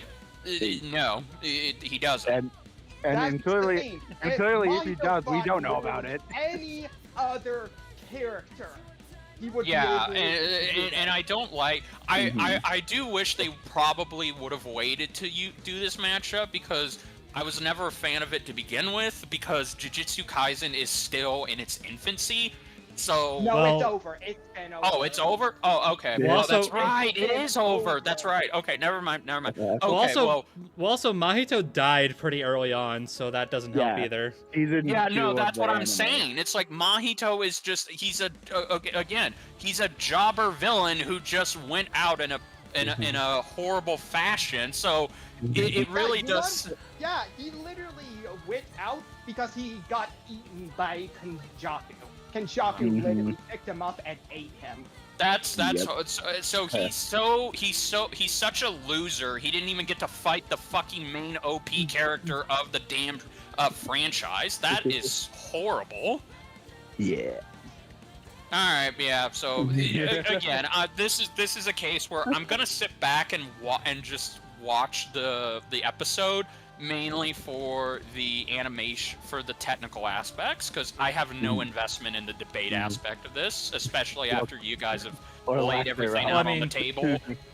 Well, I mean, that's kind of how, Richard, to be fair, that's kind of how you and I were about Gojo versus Makima, and that fight kind of slapped. That is actually true, so how fitting is that? Yeah, it's really funny how... If I had a nickel for every time, bro... came up, that was one of the closest debates had. But that one gave us something more. That one, Gojo versus Makima, at least gave Bro and I something to grasp at. This isn't giving us anything.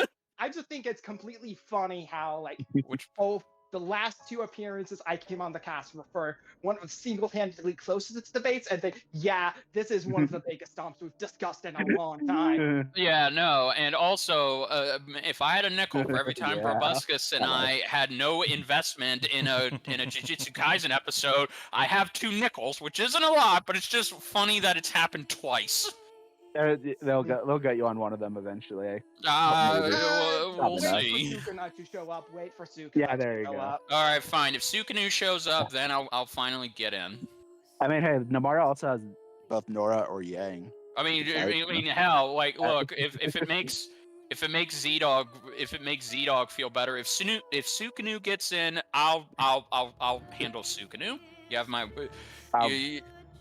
Yeah, sure. Are Maybe you not. sure you want to take that? I've read through. Yes, considering the crap I've researched, yes, I'm positive I can do it. All right. For reference, Richard, one of Sukuna's matchups I've heard is Piccolo, like the original Piccolo. Demon King. Demon King Piccolo. King Piccolo. Yeah. And that was actually kind of debatable. No, I don't want to be the. Look, I want somebody else can take the Dragon Ball mantle. I'm tired of doing the. I'm tired of it, man. It's like, come on. God. My man's I did know it. I'm My man's did it once. He's like, I'm sick of it. Well, it's not just here. It's like, look, I've done Dragon Ball. I've researched Dragon Ball fights outside of this channel. I need a break. Cry me river, buddy. Anyway, all right, let's wind down. Final votes. Oh, gee, I wonder who we're going for. Yeah, this is a Shigaraki. I think it's safe to say this is the Shigaraki sweep. Yeah, this is a huge Shigaraki sweep. Yeah. And I kind of expected that going into it, but still. Yeah. Unless you're a Jujutsu Kaisen fan who automatically goes for Mahito, in which case, man, somebody's in denial. Can I get some of your copium? Here's the thing. The reason why most people seem to be leaning Mahito, because the casual audience is saying Mahito, the verse community is saying Shigaraki, is because not only is Jujutsu Kaisen really kind of played up as a verse, but that aside, Mahito is kind of seen as untouchable because Shigaraki doesn't have cursed energy. Well, so okay, that's kind of ironic because he died getting eaten by a guy. Well, I mean, the guy that ate him was seemingly the big bad of the series. So yeah. Okay, that's just stupid. But just go. Yeah. And also was another curse, but yeah. But just, and they think, and they also don't know about the whole vestiges are souls thing. Yeah. So they really think the moment that he pops the domain expansion onto all outside who haven't looked into Shigaraki are thinking that, and they probably just don't know about him after the hands come off. All right. Exactly. Okay, so I there want you to go. be fair to them there. Yeah, Shigaraki's gonna destroy Mahito.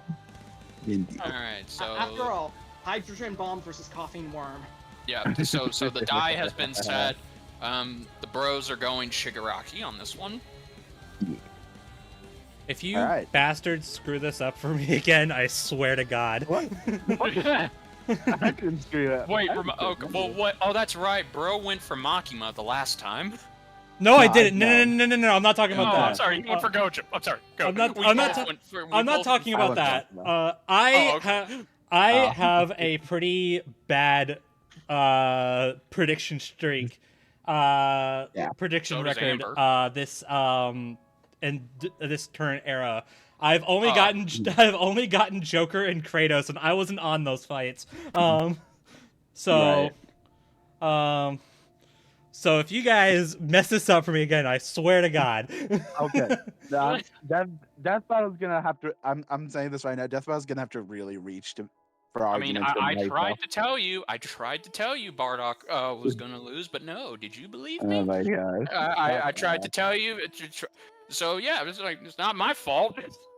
To be fair, we have been dealt a pretty rough hand in some of these. Okay. Look, the bros are 1-1 so far. I mean, cut us a Hey, break. bro, if this makes you feel any better, I think Eggman should have won personally. That I mean, no, that's- And I still no, think it does that. not. No, I don't think No, that does make Bro feel no, that better. does not. That doesn't personally. make me feel better at all.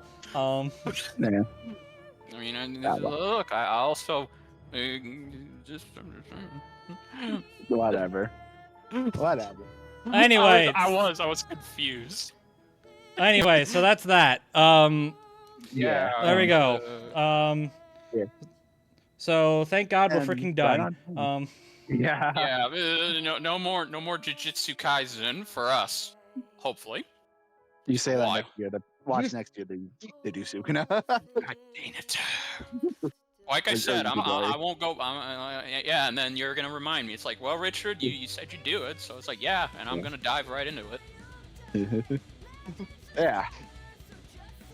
Anyway, so that's that. I weep for the sold out research of Sukuna. Oh boy.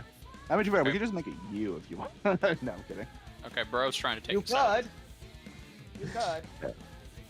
Yeah, go on. Sorry. All right. Mhm. With that being said, thank you for watching. We're finally done. I say finally. This is actually one of our shorter episodes, so you know. This really is. We didn't have a third topic. Although Wow. we might have something with me and Yeah.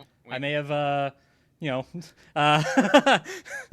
we had a little extra thing last episode. We might have a little extra thing this episode. I might be I might have prepared something. Anyway, so with that being said, thanks for watching. Hope you enjoyed Ghost Rider vs. Spawn. If you didn't, I'm sorry. I'm sorry you have no taste, is what I meant to say. Thank you. And hope you're excited for Shigaraki vs. Mahito. Yeah. Let us know what you think is going to happen. Let us know if you thought that let us know maybe there's arguments we missed. I say we as if I did anything for this fight, but you know what I mean. Yeah. And yeah, we're gonna wrap this up. So thanks for watching. Hope you enjoyed, and we will talk to you all in the next episode. Bye, everybody. Peace. Bye bye.